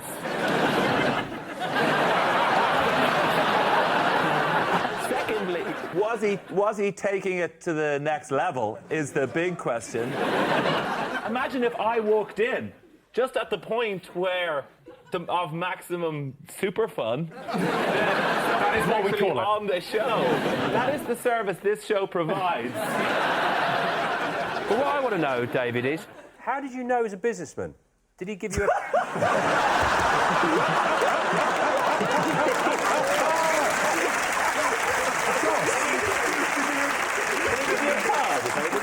Did he just go, oh, here's my card? John's team, what do you think Britain's greatest contribution to the world has been? The language, the English language. English language is English good. language. I've actually invented the word. I've actually got it in the Macmillan Dictionary. Woo! What's the word? It's dench. Dench? Dench. And it means? Dench. It means cool. And what was wrong with the word cool? It's got too old. How did you come up with the word dench? I was actually playing a computer game, and I scored this goal, and the goal was fantastic. It was like from the halfway line. I didn't know what else to say, and dench just came out, and it was just like everyone in the room was just like, "What did you say?" I was like, "Dench." We're like, "Yeah, that's what we're all gonna say." And then that was It's like it. listening to the story of the apple falling on Newton's head. It's like, what? You just came up with it? I've actually got two, actually. I've got another word that's called chinada klinkling. What, sorry? Chinada klinkling. It was meant to mean, do you know what I mean? But I think, do you know what I mean, is very established and very kind of Cockney slang already. So I'm trying to find another Are you aware definition. that, do you know what I mean, isn't one word? Is there any suggestion for what Chinada Crinkling should actually mean? Fortnight in the Algarve. I think it's when you just haven't got enough change for parking. I've got Chinada Crinkling. Might as well chuck it in there. Rob, you got any secret talents? I can peel a banana on my feet. How did you find that out? I wanted a banana, my hands were busy.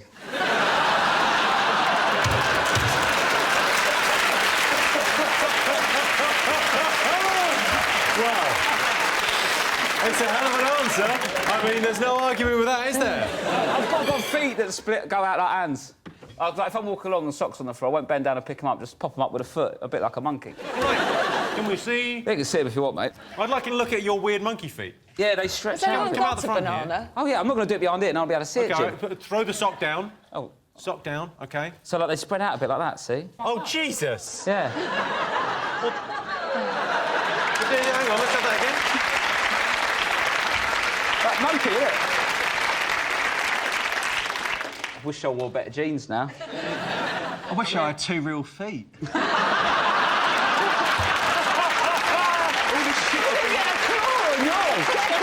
I hadn't thought about that. That is a bit of a piss take for Alex, isn't it? Someone's got a banana over there. There is a banana over there. We've got to see the Can banana. you peel? Did you say you could peel a banana with your feet? Yeah, yeah. Oh, come on, we've got to see We've that. got to see that. Throw him in the banana, just throw it in. Oh, that would have been spectacular. I need to be sitting down, really. You need to... Well, sit down here on the front. Oh, Go on, sit on the front there, like a little monkey boy. I'm not a performing monkey. You're not a performing... When you say you're not a performing monkey, sit down and peel that banana. If this isn't entertainment, I don't know what is. This is...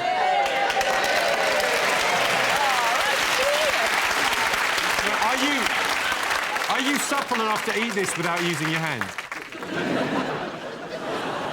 Jim, do you want some banana, mate? Yeah, no, lovely, yeah. How weird's this getting?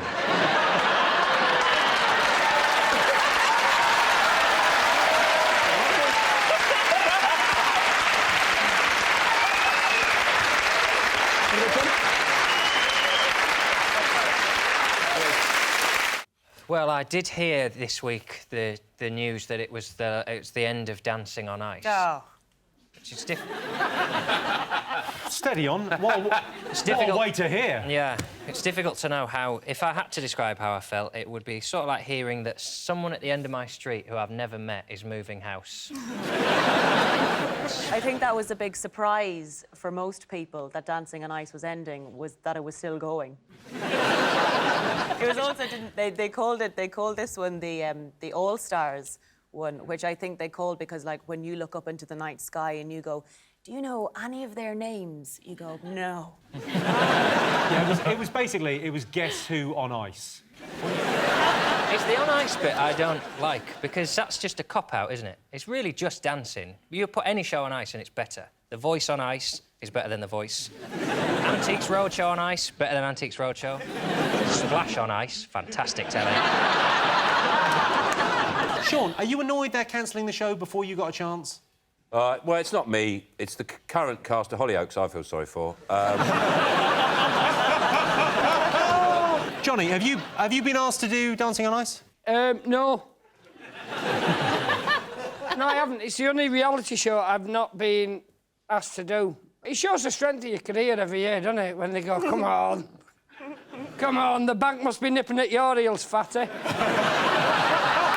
I think if they hadn't said it in that way, you might have done it. No, they don't, and apparently it's really good for weight loss, you know, all that skating and the sliding. Well, Ray Quinn actually lost weight. He lost 2 stone to be on the show. So this is what he did to himself. That's before, and that's after. I'd have to skate for 15 years to get to the point where I'm the before picture.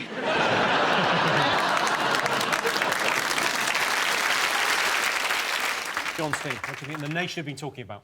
Is it Justin Bieber he's in trouble again, isn't he? He's always in trouble, isn't he? Constantly. He's been giving evidence in court and he's been being rude and he's disrespectful and he's pretending not to remember stuff, which is controversial because he had to take an oath on the Bible. Ronan, have you met Bieber? Yeah. Go on, what happened there? Oh, man. OK, so my daughter, she was a big fan. Birthday present, she wanted to go to the concert. Fair enough. Me being, you know, Charlie Big Potatoes, I thought, I'll organise a meet and greet. 4 hours later, I'm still standing in the queue for this meet and greet to meet this kid. I wanted to kill him. We kept you waiting for 4 hours, but I imagine he was charm personified when you met him, right? Oh, yeah. No. And then he went on stage about an hour and a half later as well. I mean, forget about it. Don't get me started on this kid, I'll tell you what. Have you heard his music? No. Wait till you hear that, you'll really go off him. Well, you guys have always been incredibly polite. I don't know who tells you to, but someone's just going, look, thank the fans and make a big fuss of the fans. Good people around you and you're Can brought I up just properly. tell you, You're brought up properly, one that's what I member of think. Boys Own called me a fucking lesbian once, so that's not very polite, Who is did it? that? I'm not telling you. That's not true. Well, Joe, maybe if you put out, he wouldn't have.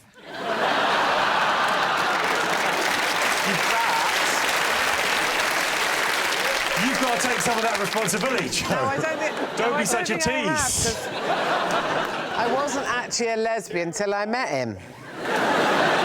Krishnan, do you report on this kind of thing on Channel 4 News? Very Krishnan? occasionally, but I sort of feel for him a little bit. Do you know? I mean, I'm surprised you don't as a. No, I mean, look, come on. Whether he's been brought up wrong or what, but to have that attitude, I mean, it's really messed up.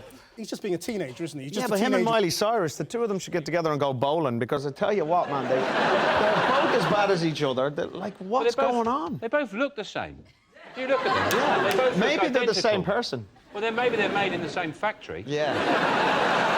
And they're owned by the same venture capitalists who put them out there to make as much money as possible. But, I mean, he's so annoying. I mean, I imagine wasps avoid him. He's like...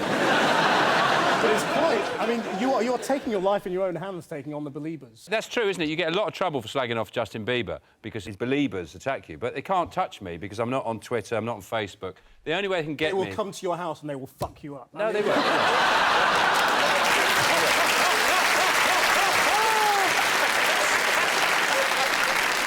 Maybe if I sort of stumbled into Claire's accessories, I might get a bit of a roughing up. But that's it. They're gonna fuck me up. You heard it on Channel 4 News. Sean's team, what do you think Great Britain has contributed to the world? Is it manners? English manners, pretty famous around the world. Do you think you've got good manners, Sean? Yeah. I'm not an expert on exactly which fork and spoon you should use with a pot noodle. Joe, do you think you've got good manners? Yeah. I'm very polite. That's how come I've got off with so many pensioners.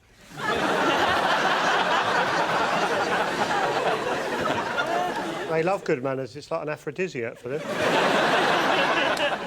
Question, do manners matter to you? Yeah, can you tell by my posh accent, I was very strictly brought up. No television, no sweets, and a grandmother who I think actually went to finishing school, proper finishing school. Joe didn't even finish school, never mind. So what, so you were taught how to do everything kind of properly? Absolutely correctly at mealtimes, you know, dinner was laid out, cutlery, you know, from outside in, strange implements for eating strange animal parts that you didn't know what they were. I did that. You did that. It's called roadkill, mate. But she was very strict. You must never, ever, ever have to ask for anything. So what would you say if you needed something? What would... You'd say, Jimmy, would you like some salt? And you'd go, no, I wouldn't, but would you? And that was the way politely to do it. Do you see? So as not to embarrass you. So when I became a really belligerent teenager, I just went, no. Carried on eating, ignored her. As teenage rebellions go, not passing your nana the salt, I mean, it's not quite... I mean, Lethal Bizzle's impressed, but for me, because I'm a little bit more street, I'm like, whatever. Your cartoon baddie, Simon Cowell, had a baby, amazingly. With a human woman. It's just odd that he's just famous for crushing the dreams of children, and now he has his own one. I think he's been quite sweet, hasn't he? He said the first words Cal said to his son were, "I've waited my whole life for you." Yeah, but the papers didn't report that. He went on to say, but I'm afraid it's a no from me. Deborah, now, you're a businesswoman of some repute. Do you think it will affect his business empire having a kid? Will he go soft? Will he lose his edge? Other people have had babies and carried on and had very successful businesses. And it doesn't It's affect their lives, amazing. like It's amazing. Elton John and David Furnish. I mean, you couldn't be less hands-on than those two. They probably have it sort of flown around wherever they are, so that you just go, oh, there it is. Yeah, the supermarkets have that thing, that tube, they put the cash in, and they go, whoosh. Elton John and David Furnish have got one of those that just pops up all over the world and goes like, send the baby down! If you want me to be really mean about Simon Cowell, I reckon he only had a kid for spare parts.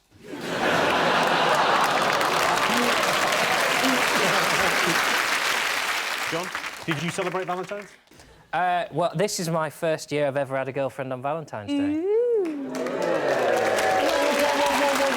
Before you applaud that, that's tragically sad, is what it is. Well, I had loads of birds, obviously, but February the 13th, thrift measure, get rid. OK, Paul, if I was gonna try and, you know, impress my missus on Valentine's, what would I cook her? What would be the meal? I love creating something like a good cake. Like, if you make a good... I knew he was going to say cake. Hang on, Good cake, hear me of out. course a good cake. If you've got a good chocolate cake, which is a Zacatort with raspberries laced all the way through it with cream, cover it in a chocolate ganache, and then strawberries on the top. Slice of that with some cream. My only problem with that is I don't know what a ganache is. That's my only... Joe, did you celebrate Valentine's this year? I had a bit of a mare. I found out there's a very fine line between making a romantic gesture and just exposing yourself at a stranger. I don't really want to talk about it, but let's put it this way. I've now got to do 100 hours community service. I think love can be a scary thing, and nothing's more nerve-wracking than the first kiss. Take a look at this clip from the reality show The Virgin Diaries. I'm 31 and I have never kissed a girl on the lips. We're saving our first kiss for our wedding, and a lot of people are just like shocked when they hear that. Like, really? Is that hard to do? As if no one ever does it. I now declare you to be husband and wife. Ryan, you may kiss your bride. I love you. I love you too.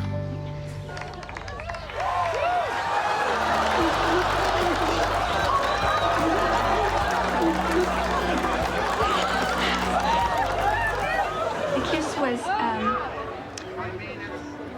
hard to explain.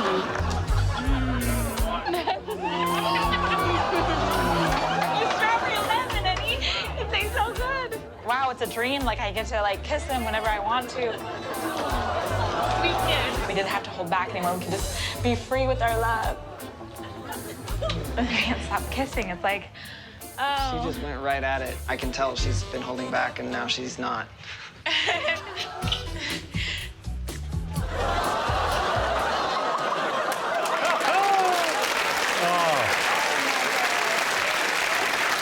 Dawn, you look like you really enjoyed that. I did. That was very physical for me. I couldn't cope with what was going on there at all. It's like when with the cake, and that put me off cake.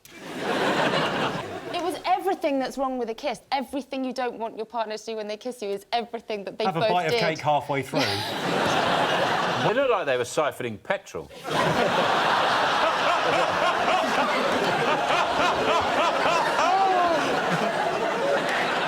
It's estimated 6 million people popped the question on Valentine's Day, and that question was, can we have a threesome?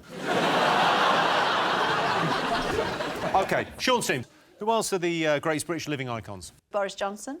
He's quite an iconic character, isn't he? Do you like him? Yeah. Really? Do you like him? Well, he's a bit of a laugh. Yeah, but that's not what you want from your politicians. It's like saying to a doctor, oh, yeah, he's a really good laugh. Mind you, he did cut off the wrong leg. I want someone who's smart, clever, makes the right decisions, not goes... But as an uncle, great. But that's what you're not voting for. We're No, not voting true. for the best uncle of the year. I quite like his parents, his mum and dad on Gogglebox. I like that. I've met Boris Johnson. Was it at a hair convention?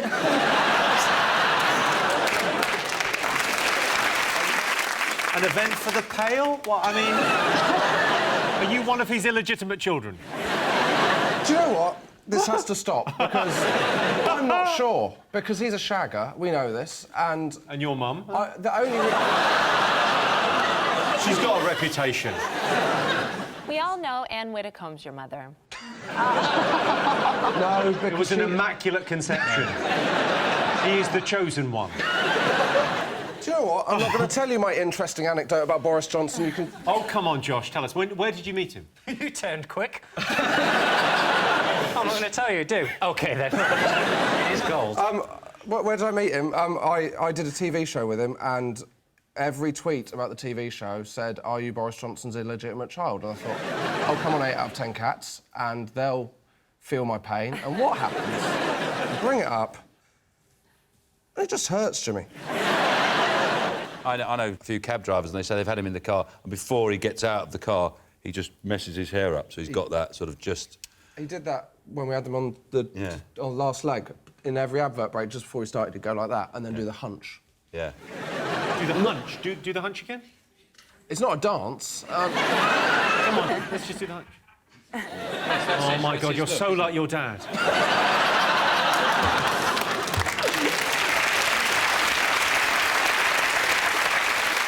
So those were the most talked about things over the last week. But in other news, Legoland was closed at the weekend due to a terror threat. What's the big deal? They could just put it back together.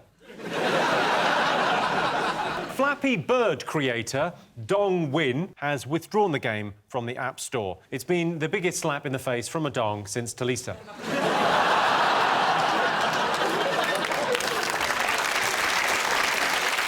And a woman's been treated for burns in Barcelona after the toilet she was sitting on exploded. As she was carried out by emergency services, she whispered, "I'd leave that 5 minutes if I were you." Our next round is Pick of the Polls. Most people think they're fun to be around. True or false? I distrust the whole concept of fun. Wow. You're going meta on this. Well, yeah, it is. Why would you, say, "Oh, we're going to have fun"? Oh, what do you mean we're going to have fun? Like, oh, we're going to go to a fun fair. What do you mean a fun fair? It's neither fun nor fair. Let's not go. Fun size. Fun size. Oh, it's fun size. Who decides what size fun is? We have our own thing. We have our own thing. Fun and games. Fun and games. It's too much for me. Fun and games, one at a time, please. Otherwise, my head will explode. I'm going to put you down as a not fun.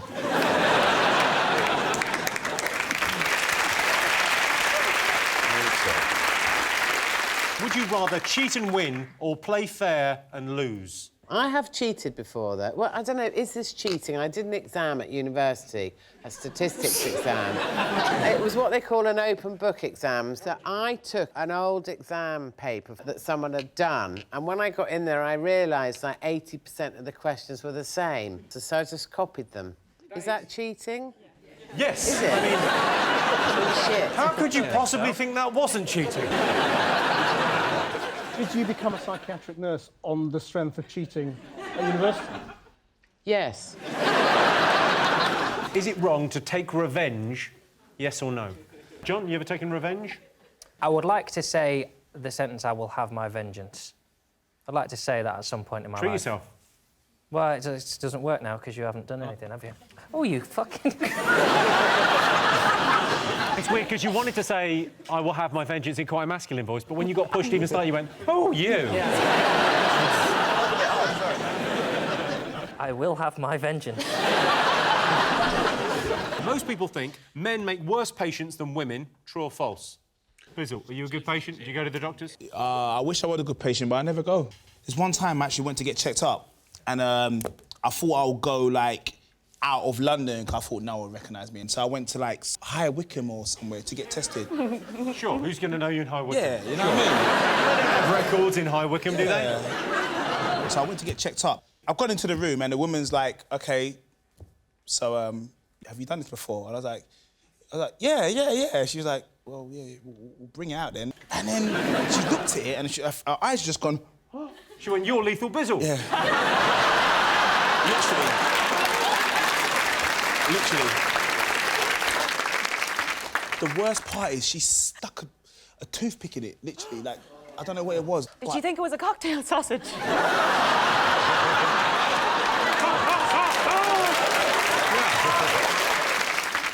I've got a hernia. You've got a hernia? Well, how did this happen if that's not a... You don't ask a lady questions like that. It literally means that your gut is protruding through the stomach wall. I've got that. Have you got that, Kim? Yeah. I think I've got one too. It's Have just you? above my balls, yeah. Yes. Like a tiny little... Most people would describe themselves as superstitious. True or false? I'm not superstitious, but I am stitious, which it's different. It's like if I break a mirror, I'll sweep it up in case I stand on it.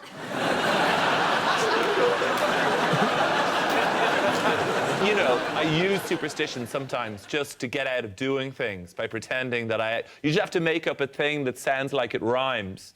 So someone would be like, have you cleaned the house? And I go, oh, you know what they say. Hoover on a Saturday, get eaten by a bird of prey. You know? So then you just walk out. Do you think you have common sense, yes or no? I know the stupidest thing I ever did. I think I was about 6 or 7, and Mum sent me down to she had one of those chest freezers with a big lid. So Oh, yeah, I she remember said, those. go and get the ice cream, and I decided stupidly that I was thirsty. So I lifted the lid and bent my head in and went to lick the ice. Well, my tongue, of course, stuck to the ice. And then with the chest lid over the top... And is that why you talk like that?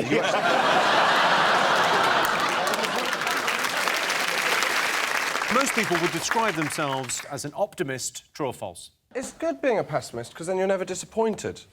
So, for instance, I'm pessimistic going into everything. So if you go on a date, you think this probably isn't going to lead to love. Well, that's where my money would be, yeah.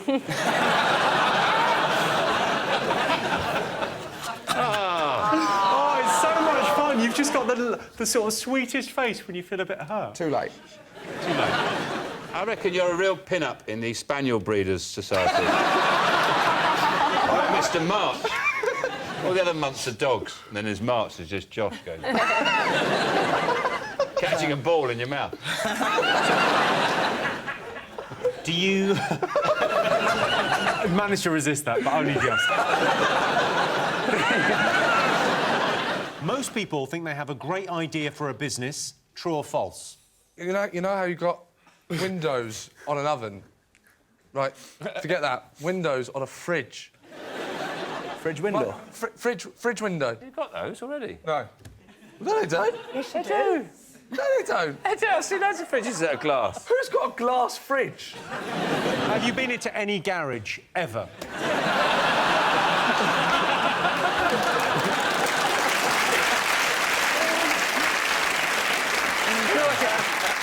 Why have we all covered up our fridges? Because we know what's in our fridge.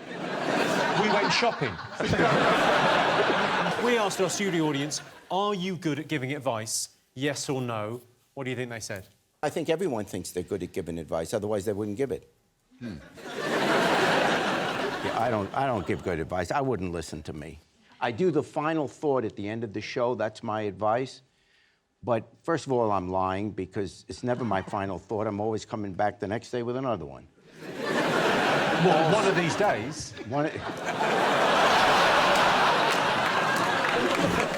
I've got a real bit of advice. Do you want it? Yeah. If you've got a pizza and it's cold and old, and you think, oh, I want to do the pizza, you can put it in the oven, it's going to make it drier, you can put it in the microwave. I mean, that's just an animal's move. But if you put it face down in a dry frying pan, and it's like brand new, it's like Domino's have been back. I usually, when I've got an old bit of pizza, I usually put it in the bin.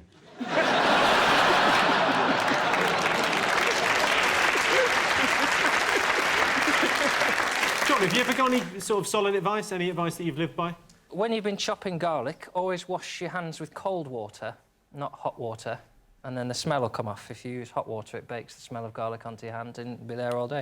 Is that right? That's a tip, yeah. What if you've reheated a pizza in a frying pan upside down? What's the best way to wash your hands then? You can never really get the dirt from inside of your soul.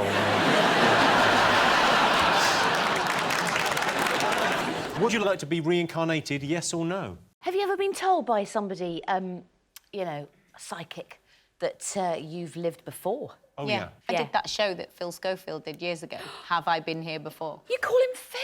Have you... Are you close? Have you been here before? So what did they find out on the show? What did you... I was a maid in one of the lives. Sure, they're always maids, yeah. And I was a whore who was hung. You were a whore who was hung? Or like a transsexual?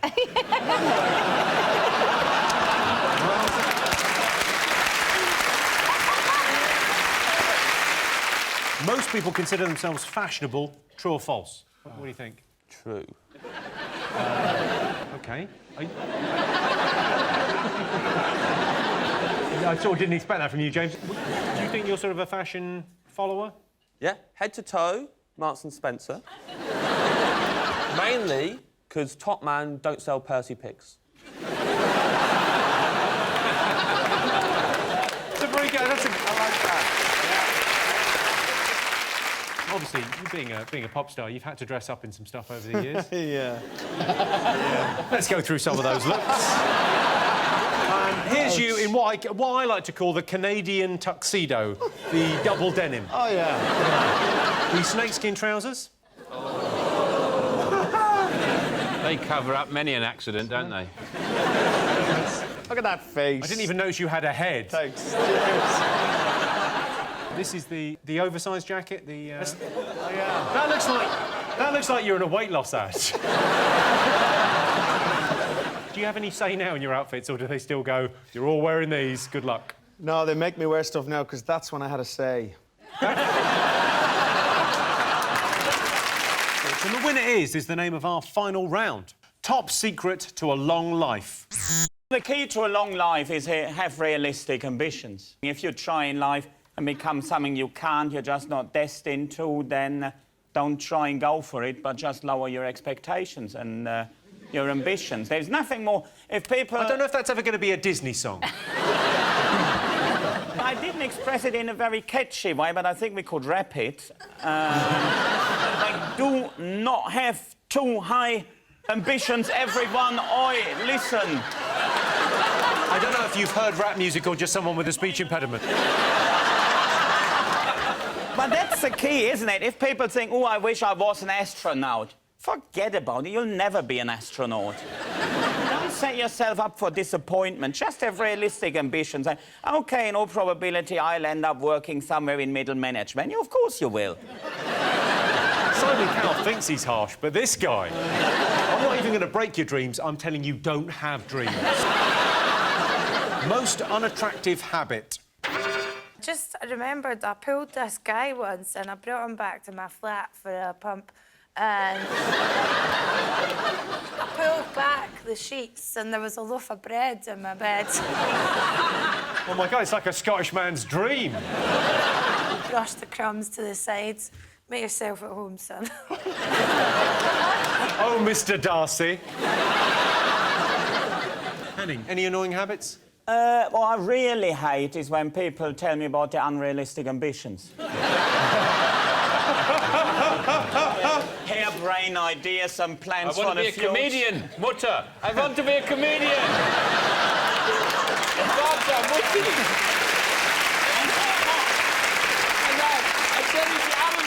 Mutti. I want to be a comedian in England. I would have never, ever bored my parents with plans like that. Really? You do it, and then you tell... I'm a comedian now in Great Britain, and then, yeah, good for you, well done. I imagine somewhere in Germany there's like a map of Europe and there's like a cardboard figure of you and someone's going, we are going to push Henning into England.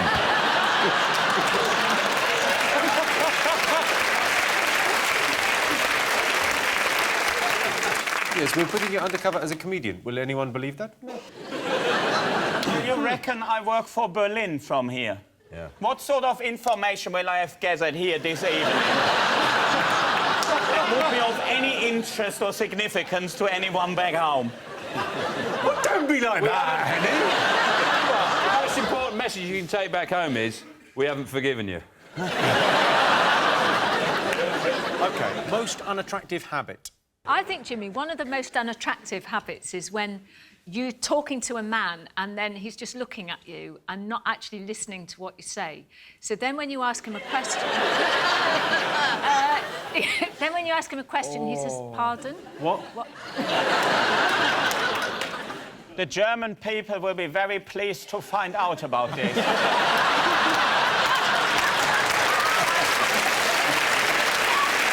Yes, the most unattractive habit is spitting. People from Belgium spit a lot because they're Flemish. Top thing you miss about your school days? Sports day, I miss. Sports day? Yeah, we should still have sports days in every job, because for 364 days I was a geek. But for that one day, I was a fast geek.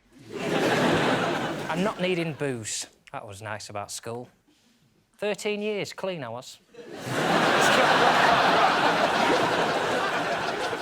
What about your school days, Steve? Do you miss anything? Being in love, crushes, schoolboy crushes. Not that I'm in love with a schoolboy.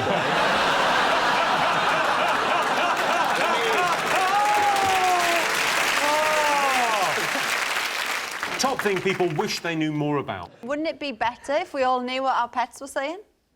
Meow. No. I think my dog would mainly say, why'd you cut my balls off, man?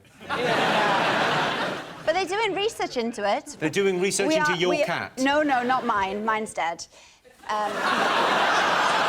Keep it light, Alex. Keep it light. She was 24. So what is that in cat years? Well, I thought it was a record, but I Googled it. There's a cat called Cream Puff. Bitch. 38. What's the research they do? So, when a mongoose goes to meet another mongoose... Yeah.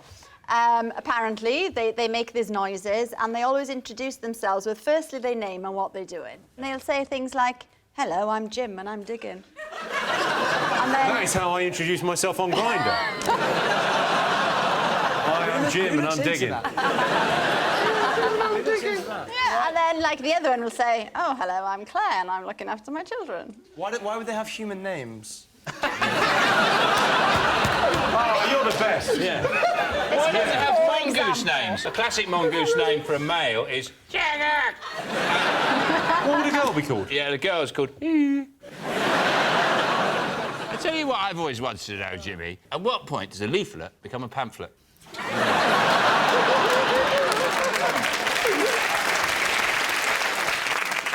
Now, little known fact, it's actually someone's birthday today.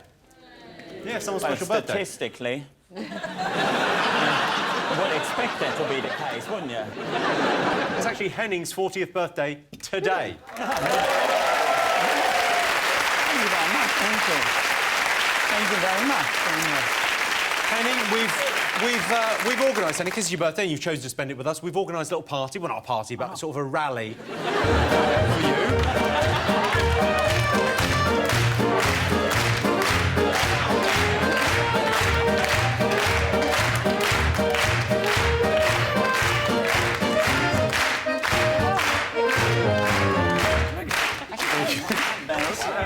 Henning Vane, everyone, happy birthday. Look at that.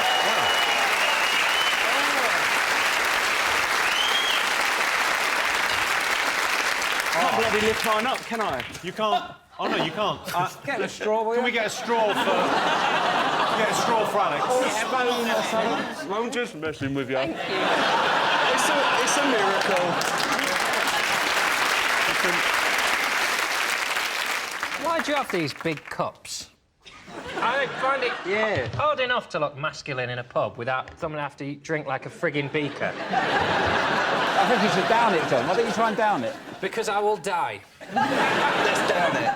Come on, John. Go on, John. Man up. Come on, John.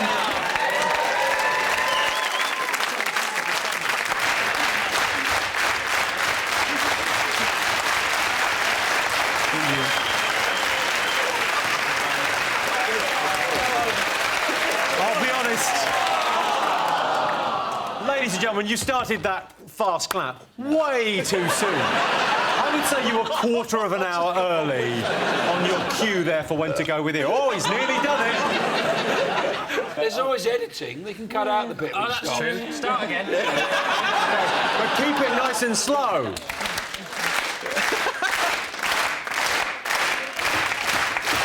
Have a little break. Have a little break. A lot of young people watch this show. Drink responsibly. Honestly. OK, come on. This will be the best thing he's ever done. Come on.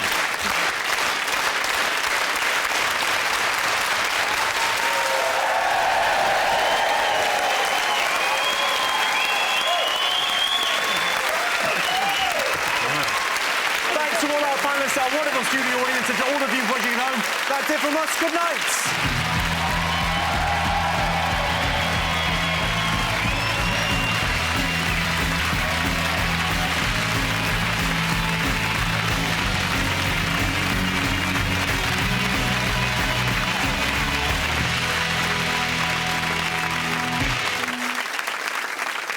Hello, I'm Jimmy Carr and I'm announcing a new tour. It's called Jimmy Carr Laughs Funny. And if you like me, it's the kind of thing you like. And if you don't like me, then why are you watching this?